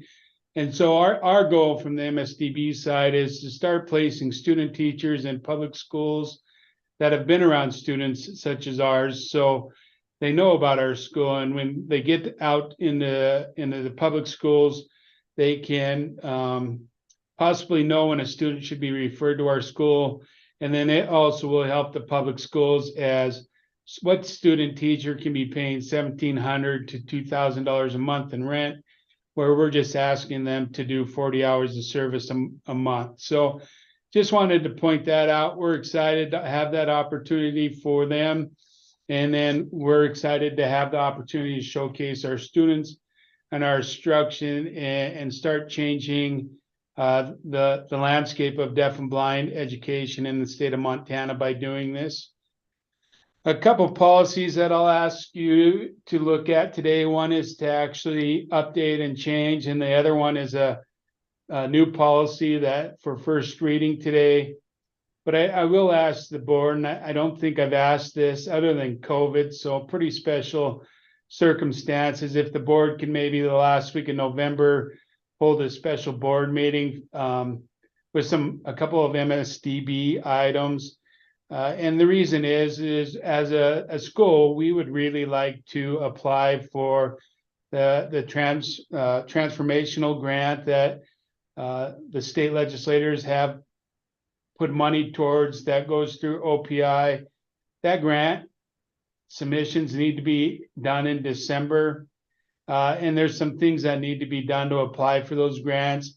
These 2 policies are 2 policies that would need to be done. And then we'd also need to have the actual grant application approved by the board, and then also have the board approve our strategic plan. And we do those things. We can apply for that grant on December 5th, I believe. It's right away in December.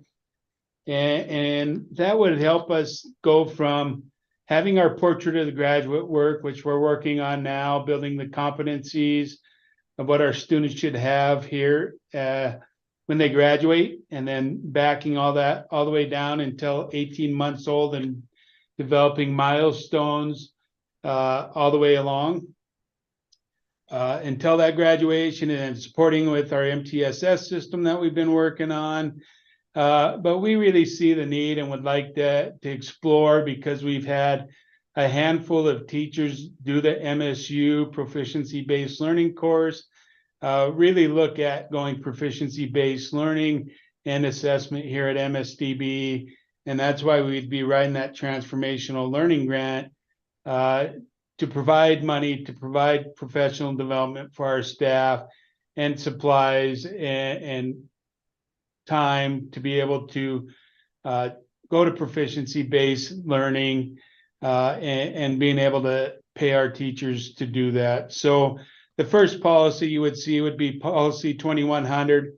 And you'll see that we had an older policy that was still built on 180 days, on instructional days, where we all know now that it's based on aggregate hours.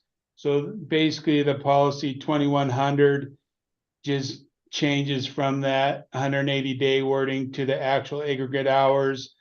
And then also talks about the 5 pupil instruction days that we have here at MSDB. I know some districts have 7, and we have had 5 due to our CBA MOUs with the unions. The other policy is 2050. This is actually a policy that just as a reminder, and I know you know that last time I asked that the COVID policies be terminated, which happened. And last year, when other school districts were doing that, the School Boards Association put out some other model policies that directed pertain to some of the things that were found in that COVID policy. And that's what 2050 is. It talks about student instruction. This would be a brand new policy. So this is the one for first reading, but it would talk about the aggregate hours of policy 2100, receiving different types of instruction, offsite instruction, but then it provides on page 2 of that policy definition of proficiency-based learning, which would be needed to apply for that grant. So those would be the 2 policies. On page 75, you would see and you heard from Wendy Fons, who was very great to work with on this ESSER stuff. I enjoy working with her and Rebecca. As a result of terminating the policies last time for COVID, our ESSER 3 money was really tied up in sick leave for our staff and benefits for when staff are gone. Now that we do not have those policies, we would like to just amend that grant. So you can see on page 75 that we would like how we would like to break that down. So we would like to take the 21,000 and 11,000 basically from what we had set aside for those sick leaves. And then on page 76, you'll see how we'd like to redistribute that, and it's going strictly to addressing learning loss and supporting our students. One is working on our portrait of a graduate and partnering with Patel for Kids in the Ohio School for the Deaf and Blind to develop a real strong portrait of a graduate for students that we work with. And then the other part of that money would be to continue our partnership with the American Institute of Research, specifically around our multi-MTSS system that we've been putting in. We are starting to see great results with that, especially in our literacy, where we have focused most of our energy on right now because of the literacy grant. So I'm going to ask you to approve that.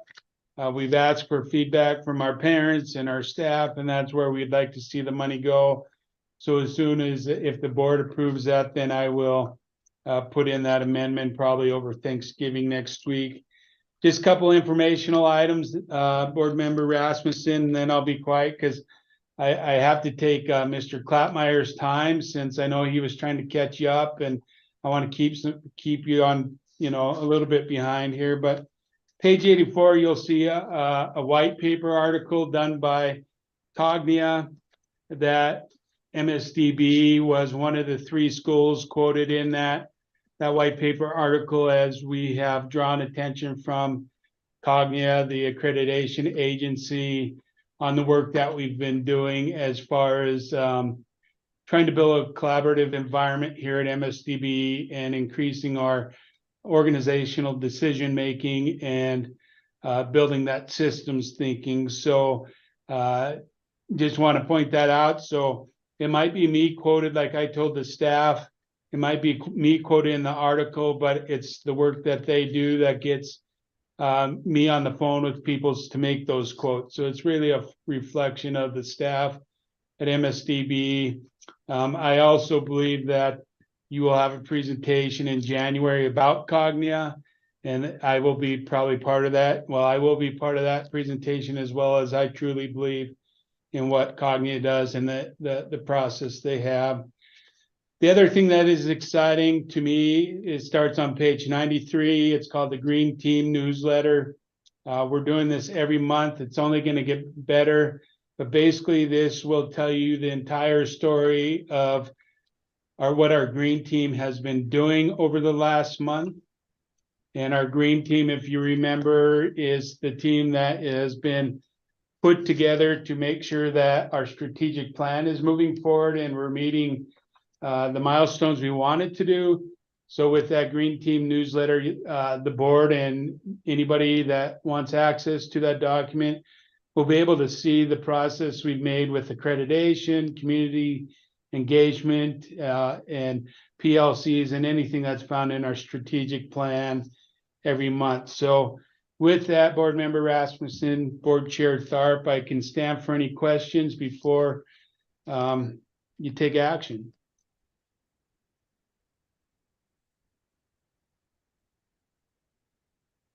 Board Member Keith. Hi, Paul, it's Ann Keith. Your plan for student teachers living on campus to me just seems brilliant and creative. And I want to know, is anybody chomping at the bit yet? Board Member Keith and members of the board, I have not talked to the Great Falls Public Representative. Becky Carlson's taken that. We decided we did not want to implement it right away until you as a board had a chance to look over it and provide feedback in their board. And then there will be a little work that needs to be done to those rooms. And I think we're thinking more next fall is when we would probably have the first student teachers. But I can tell you that they're already going around and using that as a recruiting tool, as well as we actually have a sign language interpreter intern from South Dakota that will be coming here in January. And we're going to do the same thing with her and put her in one of the apartments. And she will be asked not to pay so much rent, but to do hours towards the school and really embrace our schools. So yes, I think people are chopping at the bit, although we haven't officially had anything set up until we get both boards to give final approval here. Okay, please remember all those kids in Bozeman that can't afford to live in the housing. They would love to come up to Great.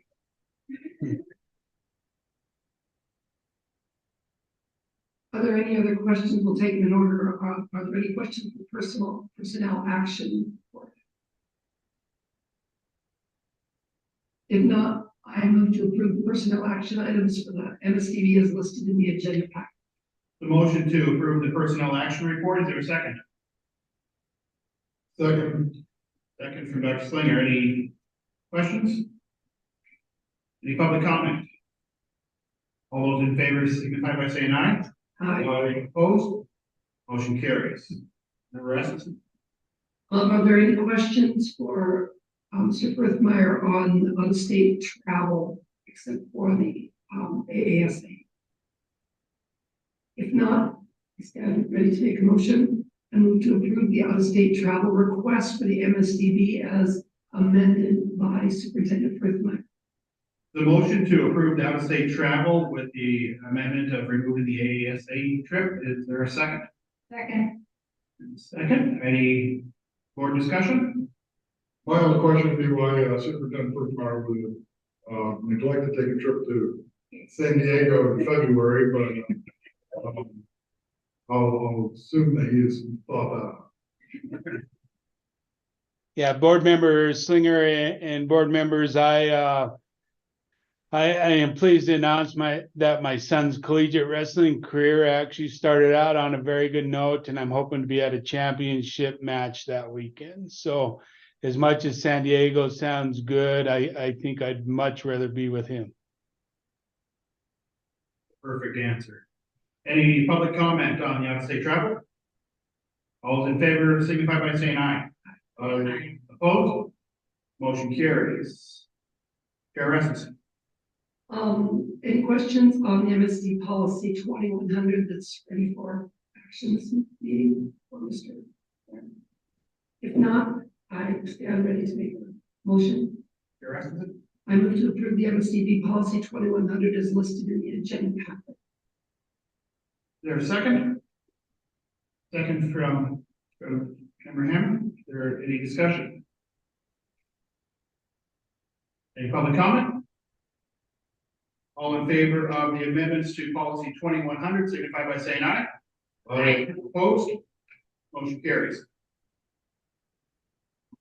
And are there any comments or questions on the ESSER 3 amendments?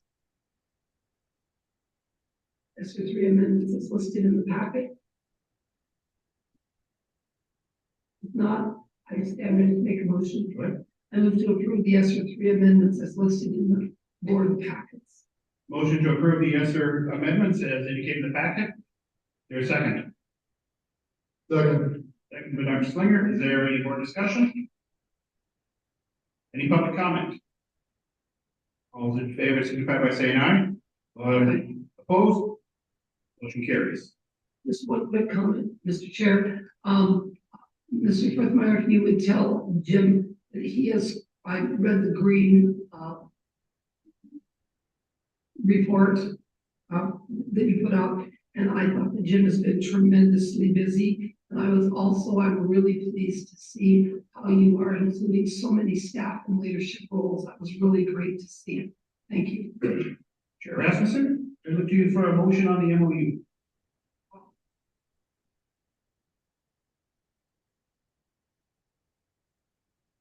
Mr. Chair, my apologies. I turned over 2 sheets of paper instead of one. I need to approve the MOU between Great Falls Public Schools and MSDB for the educational. There's a motion to approve the MOU with Great Falls Public. Is there a second? Second from Ann Keith. Is there any more discussion? Any public comment?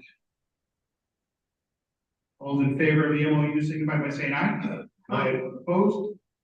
Motion carries. Chair Rasmussen, we also would need a motion to approve policy 2050 on first reading. Is that just information? Is he going to present that at a future meeting? Okay, not going to do it to January. Okay. All right. Superintendent Frithmeyer, how much time are you going to need at this special meeting that you're envisioning? So board chair Tharp, I would be hoping to have the grant in front of you for your review right before Thanksgiving, and then our strategic plan you've seen, and then just do a vote on policy 2050. So I would anticipate no more than 20-30 minutes. Thank you, Paul. Board members, looking at, no, you're done. What does the afternoon of Monday the 27th look like? November. Time between 12 and 2.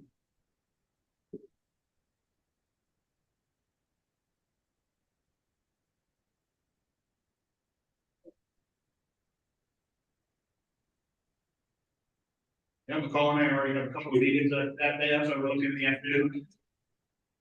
got a 2 o'clock appointment. Noon? Can't do noon? 1? 1? 1 to 1:30, you can make your. Yeah. Okay. All right, well, we will pencil that in for 1 o'clock to 1:30 on November 27th. Minutes reflect you were given 10 minutes and you returned by taking away 30 from us at a future date. Thank you, Paul. Thank you. Mr. Pritzmeyer, I just want to know too, if you could get that information to us by the 21st or 22nd, we would just like to get that edited before Thanksgiving. Thank you. We will get it done. Yep. By the 21st. Okay, anything else on MSDB, Chair Raffins? No, thank you, Mr. Chair. I just really encourage you to review, especially the green document. That was really interesting. And Paul, just want to commend you for the excellent work you continue to do there at MSDB. I was with my wife and had you on speakerphone while we were driving through Oregon when you shared about the plan for housing student teachers there. And I mean, I just looked at it and said, that's brilliant. That is such a great idea. Plus, you figured out how to solve your continuing issue with lifeguards. I love that you put that in there as well. So keep up the good work, my friend. Thank you. You all have a good couple days, and I hope the blue comes out on top Saturday. We will, on that note, let's take a recess for 15 minutes. We'll come back at 3:15.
Jordan, can you hear us? I can. Can you hear me? Yeah. Great. Can you hear us okay? Yep.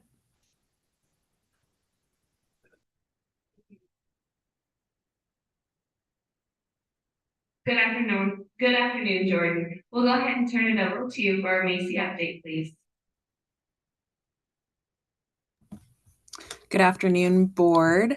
I'm excited to virtually be with you today. What space are you all in right now? We're at the Missoula Schools County, the Missoula Schools Public Office. That's awesome. I just saw I could see the tribal flags, so that's really cool. Yeah, Thanks for having me. Yeah, it's a really cool space. Thanks for having me. I just am here to provide some updates for Macy and ask for one decision. So I'm requesting a vote for a decision. So just to brief overview, we met in October in person in Helena, and that was nice to see everybody and meet together. I don't know how many more in-person meetings we'll be able to have before the end of the year with our budget, but I hope to have an update soon from Joan on that. And then we met the first week of November, and that was virtual. That was an information share meeting, and we also convened to discuss what we have planned throughout the state for Native American Heritage Month. And we reviewed a little bit of our position statements that we're still working on. And we also decided that in our next working session in January, we're going to revisit and revise the Macy goals. I would like to see them become a little bit more actionable in a direction where we can easily explain how Macy is here to support the state of Montana and our students and our schools. And yeah, the other thing that we have open is we have still open on the Macy board a Class 7 representative, and Jeremy McDonald is going to switch over to the Chippewa Cree representative. So we will also have an open space for the Montana School Administrator's position on the board. That's pretty much what we have going on, and I appreciate your time. Then I would like to go back to the requested decision. Macy is asking the Board of Public Ed to approve the support letter that we have crafted to the National Education Association. Thank you, Chair, and I'm ready with the motion. Thank you, Mr. Chair. I move to approve adding the Board of Public Education as a supporter of the Macy letter of concern to the National Education Association. Motion to approve the letter, which is on page 114 of your packet. Is there a second? I second. A second from Reverend Keith. Take discussion.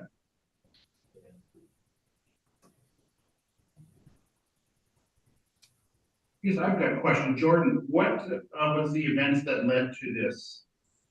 Sure. So it's been over the course of the past several years where NEA hosts training events, they host different topics. The ironic part is that some of this has taken place during their racial and social justice forums that they have. And several of us from around the state have been involved in these leadership programs that last throughout the years. And I don't want to speak for them, and I told them that I wouldn't, but some concern around Indigenous education. Montana, I'm so proud of the state of Montana and all of our efforts. And I just really feel like the National Education Association should also make the same efforts to provide accurate information to educators. So there's been some concern about how they speak about boarding schools in some of their curriculum that they're just dispersing to educators. One of the more recent things that happened was they asked us to take what they called a race literacy quiz that they essentially just pulled from the internet. And one of the questions was, and I can send you the exact quiz and the answers for them, but one of the questions was, what was the most controversial thing about Pocahontas marrying John Rolfe? And the answer was because a princess married beneath her, and Pocahontas wasn't a princess. And I just, sorry, that was long-winded. Long story short, I just really feel like we should be able to trust the National Education Association with providing relevant and accurate content when they're dispersing it to educators. Thank you. That is shocking and disappointing that that would happen. Yes, Board Member Keith. Jordan, have you considered having MFPE also as a? Yep. So there, absolutely. And I just really, I appreciate the Office of Public Instruction also signing their support with this letter. So MFPE will be my last request because MFPE, Amanda Curtis, is the president. So that makes her the contact person for the chain of command for the NEA. So she would be the person that would send the letter anyway. So that was going to be my last request. Whether or not MFPE signs on, Amanda Curtis is still going to have to send the letter to the president of the NEA. Thank you. Yes, Board Member Hammond. Thank you. My concern is that this letter does not ask sufficiently. It is committed to championing justice. And that's what they believe they're doing. I think the first paragraph says the trainings have been inaccurate and unauthentic, and that the ask ought to be that they be accurate and authentic, so that the point is made more clearly. Thank you. Sure. We specify that in bullet point 3, ensuring that all NEA trainers and mentors are receiving accurate resources and teaching tools in order to advance the mission, vision, and values of the NEA.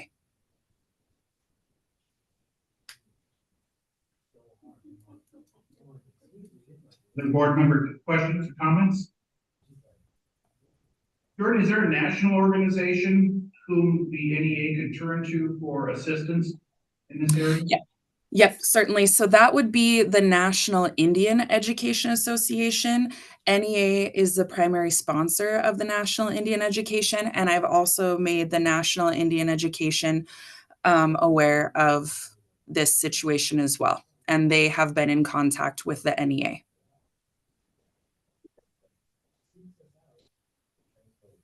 Thank you. Yes, with all of the efforts in Montana with Indian Ed for All and making sure that we're trying to do everything as authentic as possible and honoring the heritage, glad you're taking this on. Thank you. I appreciate that. And yeah, it's just like I said, just disheartening. It's interesting to see how far ahead Montana is with our educational system in general. And so when you go to a national platform, I guess just my wrongful assumption and others' assumption is that like, that's the standard, right? Like that's the top of the top. And to go there and have this happen to not just myself, but multiple Montana educators, and for them to speak up as well, it's just disheartening. Mr. Chair, I just want to echo that. I appreciate your work and the work of Macy in OPI's team in Indian education and American Indian achievement. And Montana is a leader in this area, and I think that it's important that we bring this voice to the table, and appreciate you pulling this together.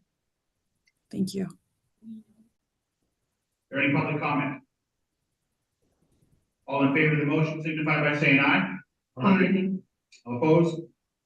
Motion carries. Thank you, Chair Henry. Thank you, Chair Forster. I appreciate your update and report. I just also want to mention that our meeting together in Helena was excellent. We had great energy in the room as always.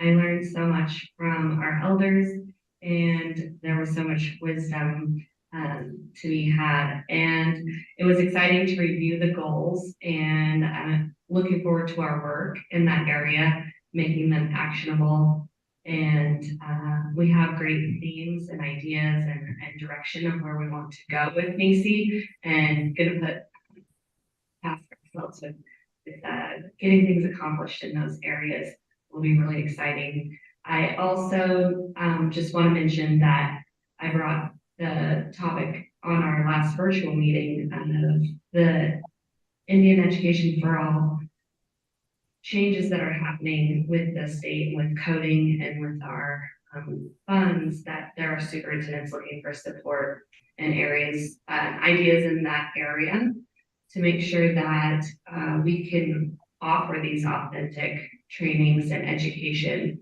to our schools. So Macy and the staff at OPI are also going to work together to provide some different ideas and highlight resources and speakers and good ideas on presentations that would be valuable to our school districts. So looking forward to that, and thank you for your efforts in that area. Yeah, I'm excited about that as well. The rough title of that project is called the Mike Jetty Stamp of Approval.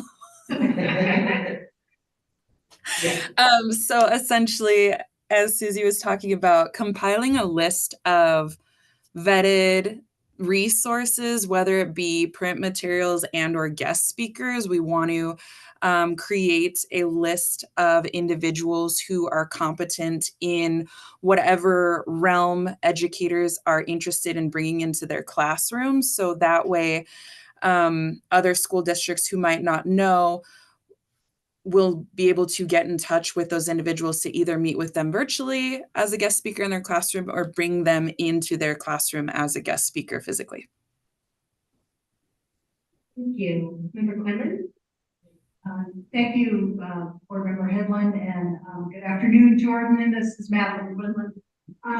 We have on our agenda on item 21, we have an action item to accept and place on file the Class 7 licensure criteria for pro agency in Northern Cheyenne. And I was just curious whether Macy has any role in even looking at that or being informed about that. So we have been informed on it in terms of informational session of what that looks like and how individuals go about receiving certification for Class 7. They have asked that we provide input.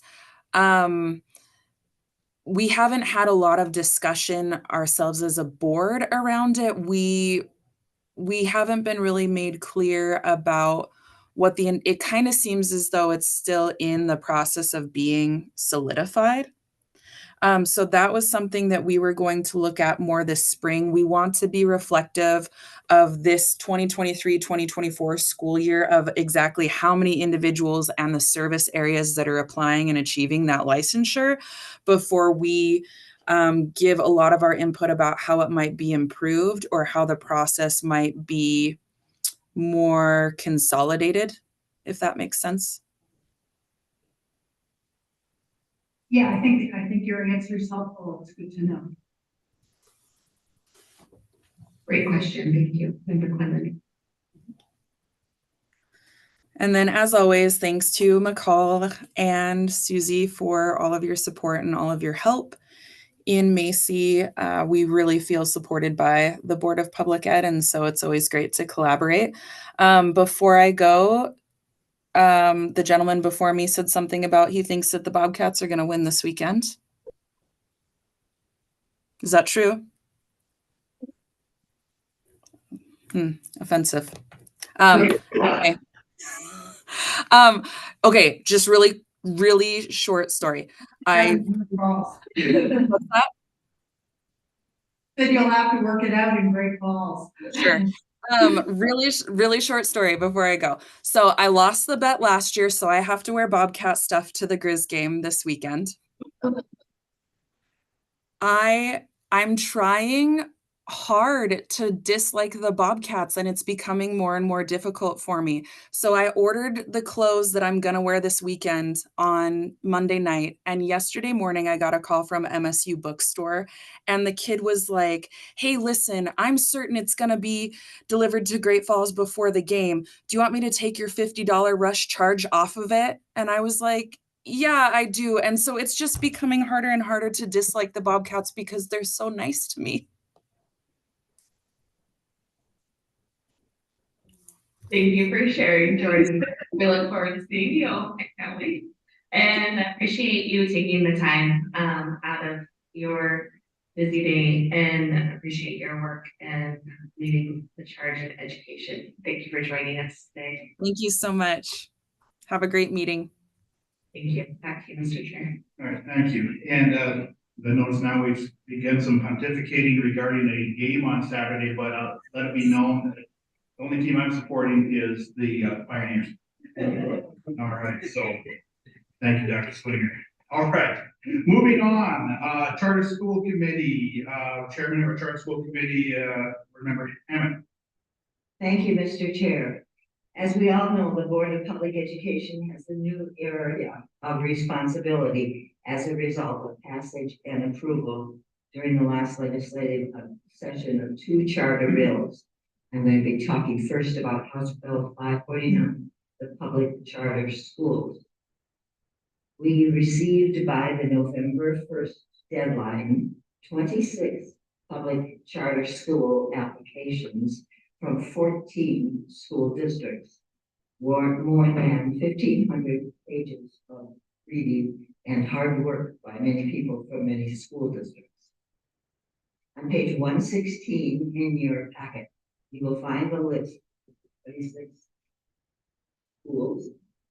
And I would note for the record that item 26, yes, public charter school did not take their material to their school board, and therefore they have been withdrawn from the list as an incomplete application. So now we're down to 25. We appreciate the efforts of many educators across the state, putting in innumerable hours to develop innovative and creative applications. We also are challenged by the possible policy and legal issues that face us, that like always or frequently occur with new legislation. And so we're going to have some struggles in the next month, figuring out how to address some of the loopholes and conditions provided in this legislation. Board Member Keith and Board Member Tharp and I are working with McCall Flynn as the new Charter School Committee. We have read all of these 26 applications in the last week and a half, and we give special thanks also to Paul and Chris and Julie for helping us with our first virtual meeting and making copies of the material and getting it all organized in alphabetical order so we could at least start this mammoth process with a little bit of organization. We had our first virtual meeting on the 13th to reflect on these proposals to see whether they met the basic minimum requirements. And as I indicated, one has been removed from the list as of now for failure to accomplish that. I also would say that we reviewed and talked about Title 20 and the board administrative rules and what variances are being requested, and whether the grade level requirements for the basic entitlements for 2025 are being met. A number of the school districts did not appear to understand that portion of the ask. The basic entitlements for fiscal year 2025 are elementary, $588.96, sorry, defined as K6 with a 71 minimum. Middle school is grades 7 and 8 with a 21 student minimum, and that's 117,928. And high school is 9 through 12 with a 41 student minimum and 353,787.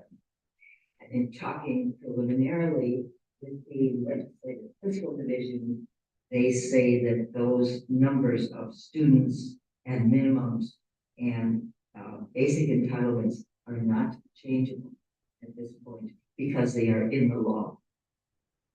A and B counts for approved charters will not be funded until 2026 for the law.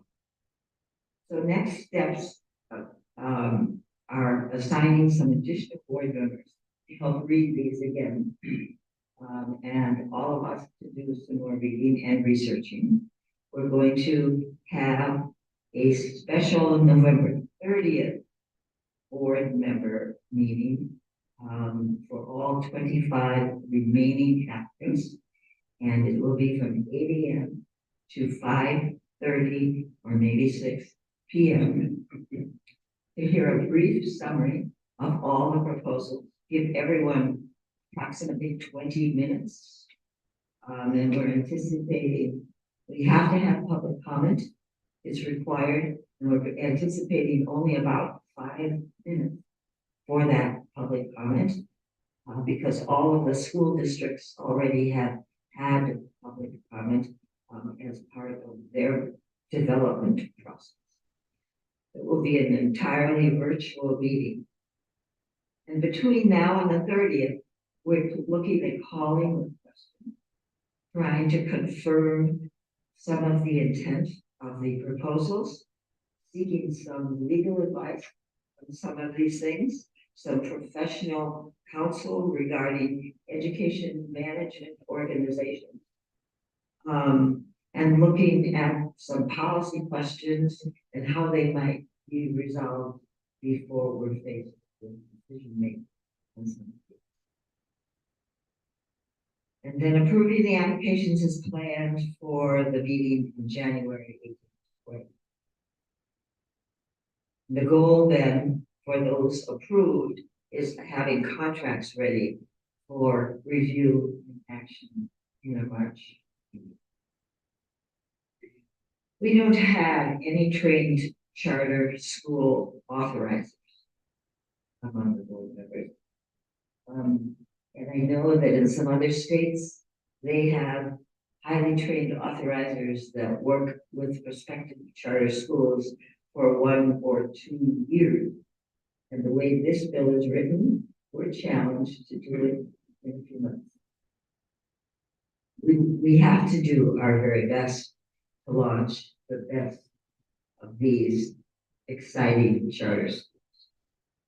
What that's actually going to look like after our deliberations in the next month, I don't think we know. We may need to defer some of them for another year. We may need to refine some of them for a couple of years. And we need to ensure that in addition to finding some very exciting and innovative proposals, we don't take too much risk or create problems that could emerge several years later around staffing minimums, retirement issues of contract personnel, and all kinds of hurdles that other states have. So I'm very excited. I love a lot of them. I think they're wonderful, and there was a lot of work put into them, but I think we face some issues and some policy matters and some legal matters. You have some points to add as well. Thank you, Madam Chair. I'll just make a couple comments. We did just notify each school district and those applicants, the other 25, of their time slots just yesterday. So folks should be preparing for that on November 30th. Again, they'll just be 20 minutes long. We'll be prepared at that point to have a quick review of the executive summary and introduction of folks who are going to be presenting the applications. There'll be time for board members to ask questions, just about 10 minutes, and then again, about 5 minutes for public comment. We are encouraging written public comment to come into our office as well, so that we can sort of minimize and make the best use of our time at that November 30th meeting.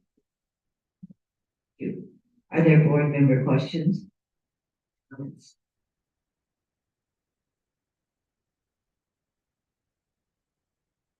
is that everybody should have gotten their assignments. Okay. And take a look at those. You are more than welcome to read all of the materials that you desire, but we had a lot of discussion within the subcommittee trying to figure out, well, should everybody read everything? And it's just almost as overwhelming. So we just asked to try to split them up to have get more eyes on them in a little more detail. You're most certainly welcome to read through all of them. And as Chair Hammond said, there's some very exciting things in there, and really anxious to be able to dig in and see some of these things. A couple of them in particular that I'm really excited about seeing put into place, but then there's others that we got a lot of questions on. How is this really going to work? And we are all trying to move the ground and continue to do our best. Thank you. Any other questions or comments? Yes, Member Cook. Just a logistics question. I know my assignments and I know other board members have their assignments. Is the committee reading all of them? And does that mean that, I guess at this moment it's for the record, does this mean that each application will at least have 4 readers? Yes. Thank you. 4 readers and 4 questioners ready. Anything else? Thank you. If not, then, Mr. Chair, we'd be ready to call on Trish Driver. Is she available? She's the new chairwoman of the Community Choice School Commission, and she's going to report on the progress that the commission is making on page 117. And this is regarding House Bill 562. There she is. Hello, welcome today, Trish. Thank you. Thank you. Can you guys hear me okay? Yeah. Wonderful. Mr. Chair, I appreciate the time given to update the board on the progress of the Community Choice Schools Commission. And I have 3 areas of progress to share with the board today. So first off, the commission's currently complying with Section 4 as prescribed in the Community Choice Schools Act, which includes the appointment of 7 members by various elected officials. So Governor Gianforte appointed Trish Schreiber and Kathy Kinchelow for initial terms of 4 years, with an additional appointment distinction of Trish Schreiber as the initial presiding chair for a period of 2 years.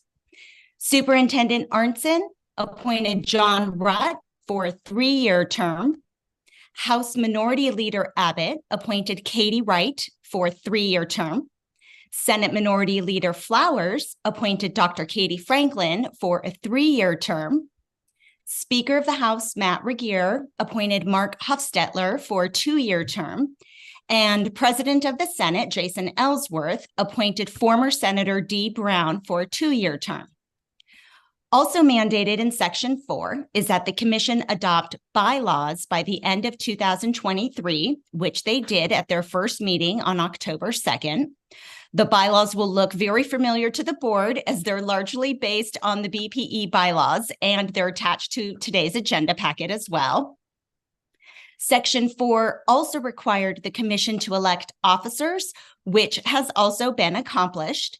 So as noted, I, Trish Schreiber, am the chairperson of the commission. House Minority Leader's appointment, Katie Wright, was unanimously elected as vice chair, and Superintendent Arntzen's appointment, John Rutt, was unanimously elected as treasurer, an officer position that's required in the new law. So the second update is that with the aid of the Governor's Office of Budget and Program Planning and the BPE staff, an account has been established to accept donations to cover stand-up and operational expenses, though there's still some work to be done here in establishing the procedures for accepting the donations. And the third update is that the Choice Commission has been meeting monthly and plans to continue with this frequency as there is much to learn about how to authorize responsibly and with integrity, and with the intention of creating an environment where excellence can thrive while not falling prey to approving weak applications that lack evidence of community support, philanthropic backing, plausible implementation of improvements, or viable business plans. And I want to give special thanks to McCall and Chris and Julie for all of their support. They have been unbelievable and just respond to any cry for help we have or any support we need, sometimes before we even think about it. And you guys are really lucky to have them because they are fantastic. And I also just want to make a quick comment about those 1,500 pages. I was sitting here thinking, that's like reading the Iliad and the Odyssey in a matter of a week and a half. So I applaud you for your efforts there. And that's it, Mr. Chair. I am available to answer any questions if anyone has any.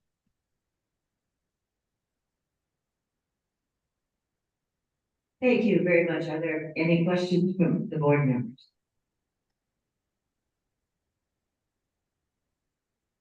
I would add that Tricia's working very hard to see that her members have further training. Many of them have years of training and experience, but I've been fortunate to be able to attend those training sessions and begin to get a little feel for what is involved in moving forward with community choice schools. Excellent work, Trish. Thank you.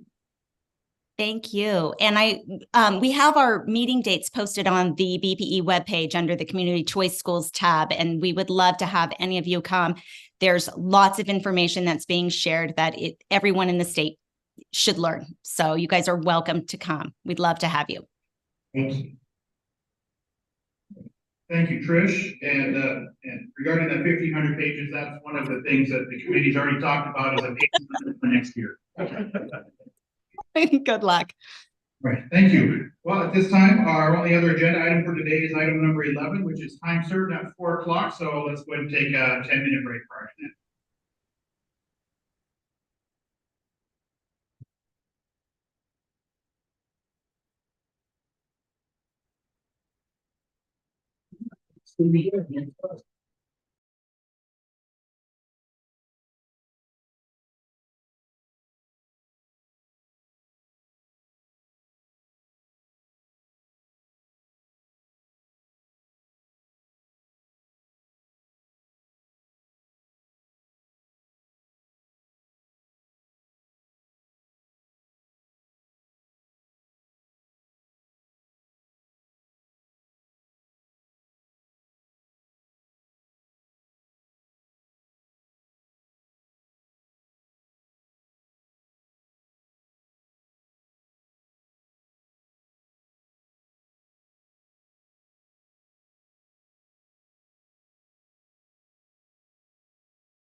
Call the meeting back. Call the meeting back to order. Meeting of the Montana Board of Public Education, meeting at Missoula County Public Schools Administrative Building. We are on item number 11, the time certain item at 4 p.m. And I'll turn this over to our licensure committee chair, Susie Hedlund. Thank you, Mr. Chairman. I would like to go ahead and move forward. We are going to be hearing on BPE case number 2023-05 Stone, and I will go ahead and turn this over to Chad, our legal counsel, to give us an update, please, Mr. Minister. Very much. Now's the time to start. Chad,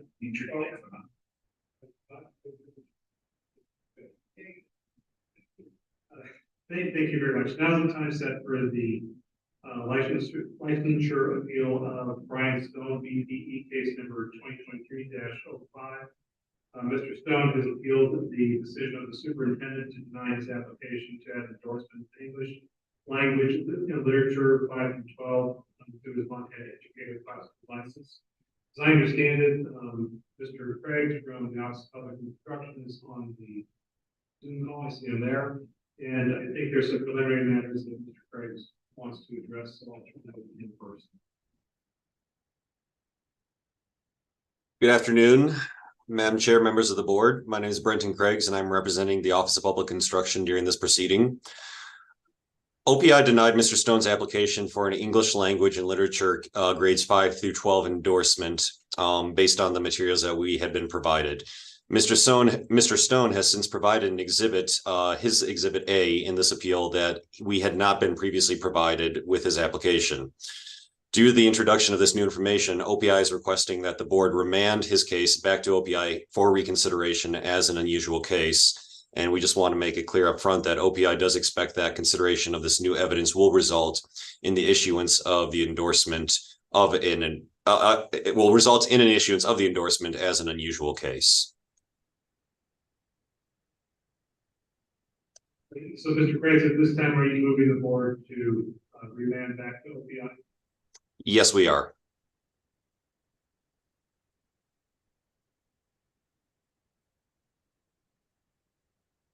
I'm prepared to make a motion.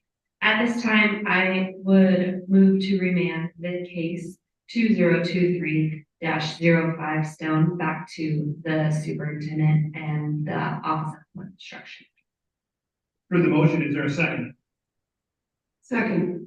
Second from Board Member Rasmussen. Board member, discussion or question?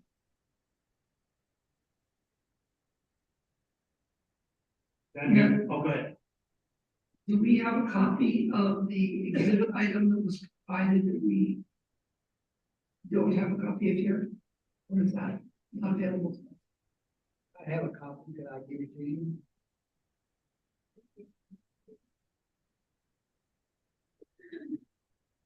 Mr. Stone, you have copies you'd be willing to share with the board? I have the one he's talking about. Mr. Craig, is that what you're talking about? Mr. Craig, would it be appropriate for us to see Exhibit A from Stone? From Mr. Stone? I'm sorry, could you repeat that, please? Would it be appropriate for Mr. Stone to share Exhibit A with the board? Absolutely, we have no issue with that. Thank you. And I think there's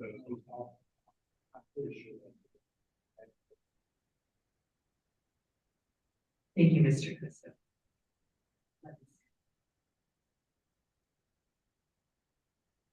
I will try to summarize this. Appendix A is his sample individual teacher plan for achieving highly qualified status. And this apparently was something that was done out of Alaska. Yes. Correct? Yes. And identified as highly qualified in reading, writing, and social studies, and it confirms that. And has completed the following actions to accomplish this, and has completed multi-subject secondary house exam in language arts, completed that in September of 2008. And so, and that was done by, what's the name of the school district? Lower Yukon? Lower Yukon School District, yes. Lower Yukon School District acknowledged that And it appears that there were progress checks, and it was confirmed that he completed all of the requirements to achieve the highly qualified status for the state of Alaska in reading, writing, and social studies. This is the new information that the OPI has now. Are there any other board member questions? Vanessa, do you have anything else to add? I do not. Mr. Stone, do you have anything you'd like to share with the board? Sir, I appreciate y'all's consideration. All right, so the motion on the table is to remand this case back to the Office of Public Instruction for consideration as an unusual case, and every indication is that it will be approved by them, and Mr. Stone will have the endorsements that he seeks. Is there any public comment? All those in favor signify by saying aye. Aye. All opposed, no. Motion carries. Thank you, Mr. Stone, for your time. Thank you, ladies and gentlemen. Mr. Chair, if I may. Mr. Stone, I just wanted to say thank you for coming all this way to join us today. I appreciate your efforts and appreciate your letter and your passion for teaching and for serving our students in Judith Gap. Thank you. And I'd like to add to that, Mr. Stone, Susie and I are uniquely aware of where you are. She served as superintendent in Grass Range, whereas I served as a superintendent in Hobson. And we appreciate the isolationism that is experienced there and the need for everybody who works for the school to wear as many hats as possible. And we thank you for your work. Well, I love my students, so thank you very much. All right. Is there anything further to come before the board today? If none, that concludes our business for today. Tomorrow morning, we will start. Where do we start with that? Go ahead. Thank you, Mr. Chair. I'll sort of give you an update on what we're doing tomorrow. Please be here at 8:30 in the morning. We will be joined by our Education Interim Committee members from the legislature. We'll be going on a few tours. So please be here at 8:30. Our first tour is at 8:45. We'll be getting on a bus to go visit with the Missoula County Public Schools. Do note that the order that you see here is not necessarily the order that we're going to go in tomorrow, because Sentinel High School students don't start until after 9. So we'll, it'll be mixed up a little bit, but you'll be on a bus, so you do not have to worry about where to go. But please be here at 8:30. We'll go through all of that when we get back. We'll have lunch with them. Lunch will be here about 11:45, and we're going to do a joint meeting with the Education Interim Committee from noon to 1. We have a very big meeting after 1 o'clock, so please be prepared for that time for our meeting to come back here.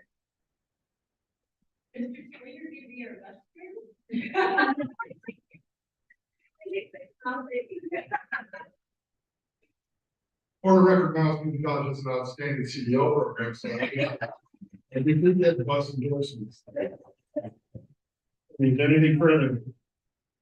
All right, everybody have a pleasant evening. Again, here tomorrow morning at 8:30, and this meeting is adjourned.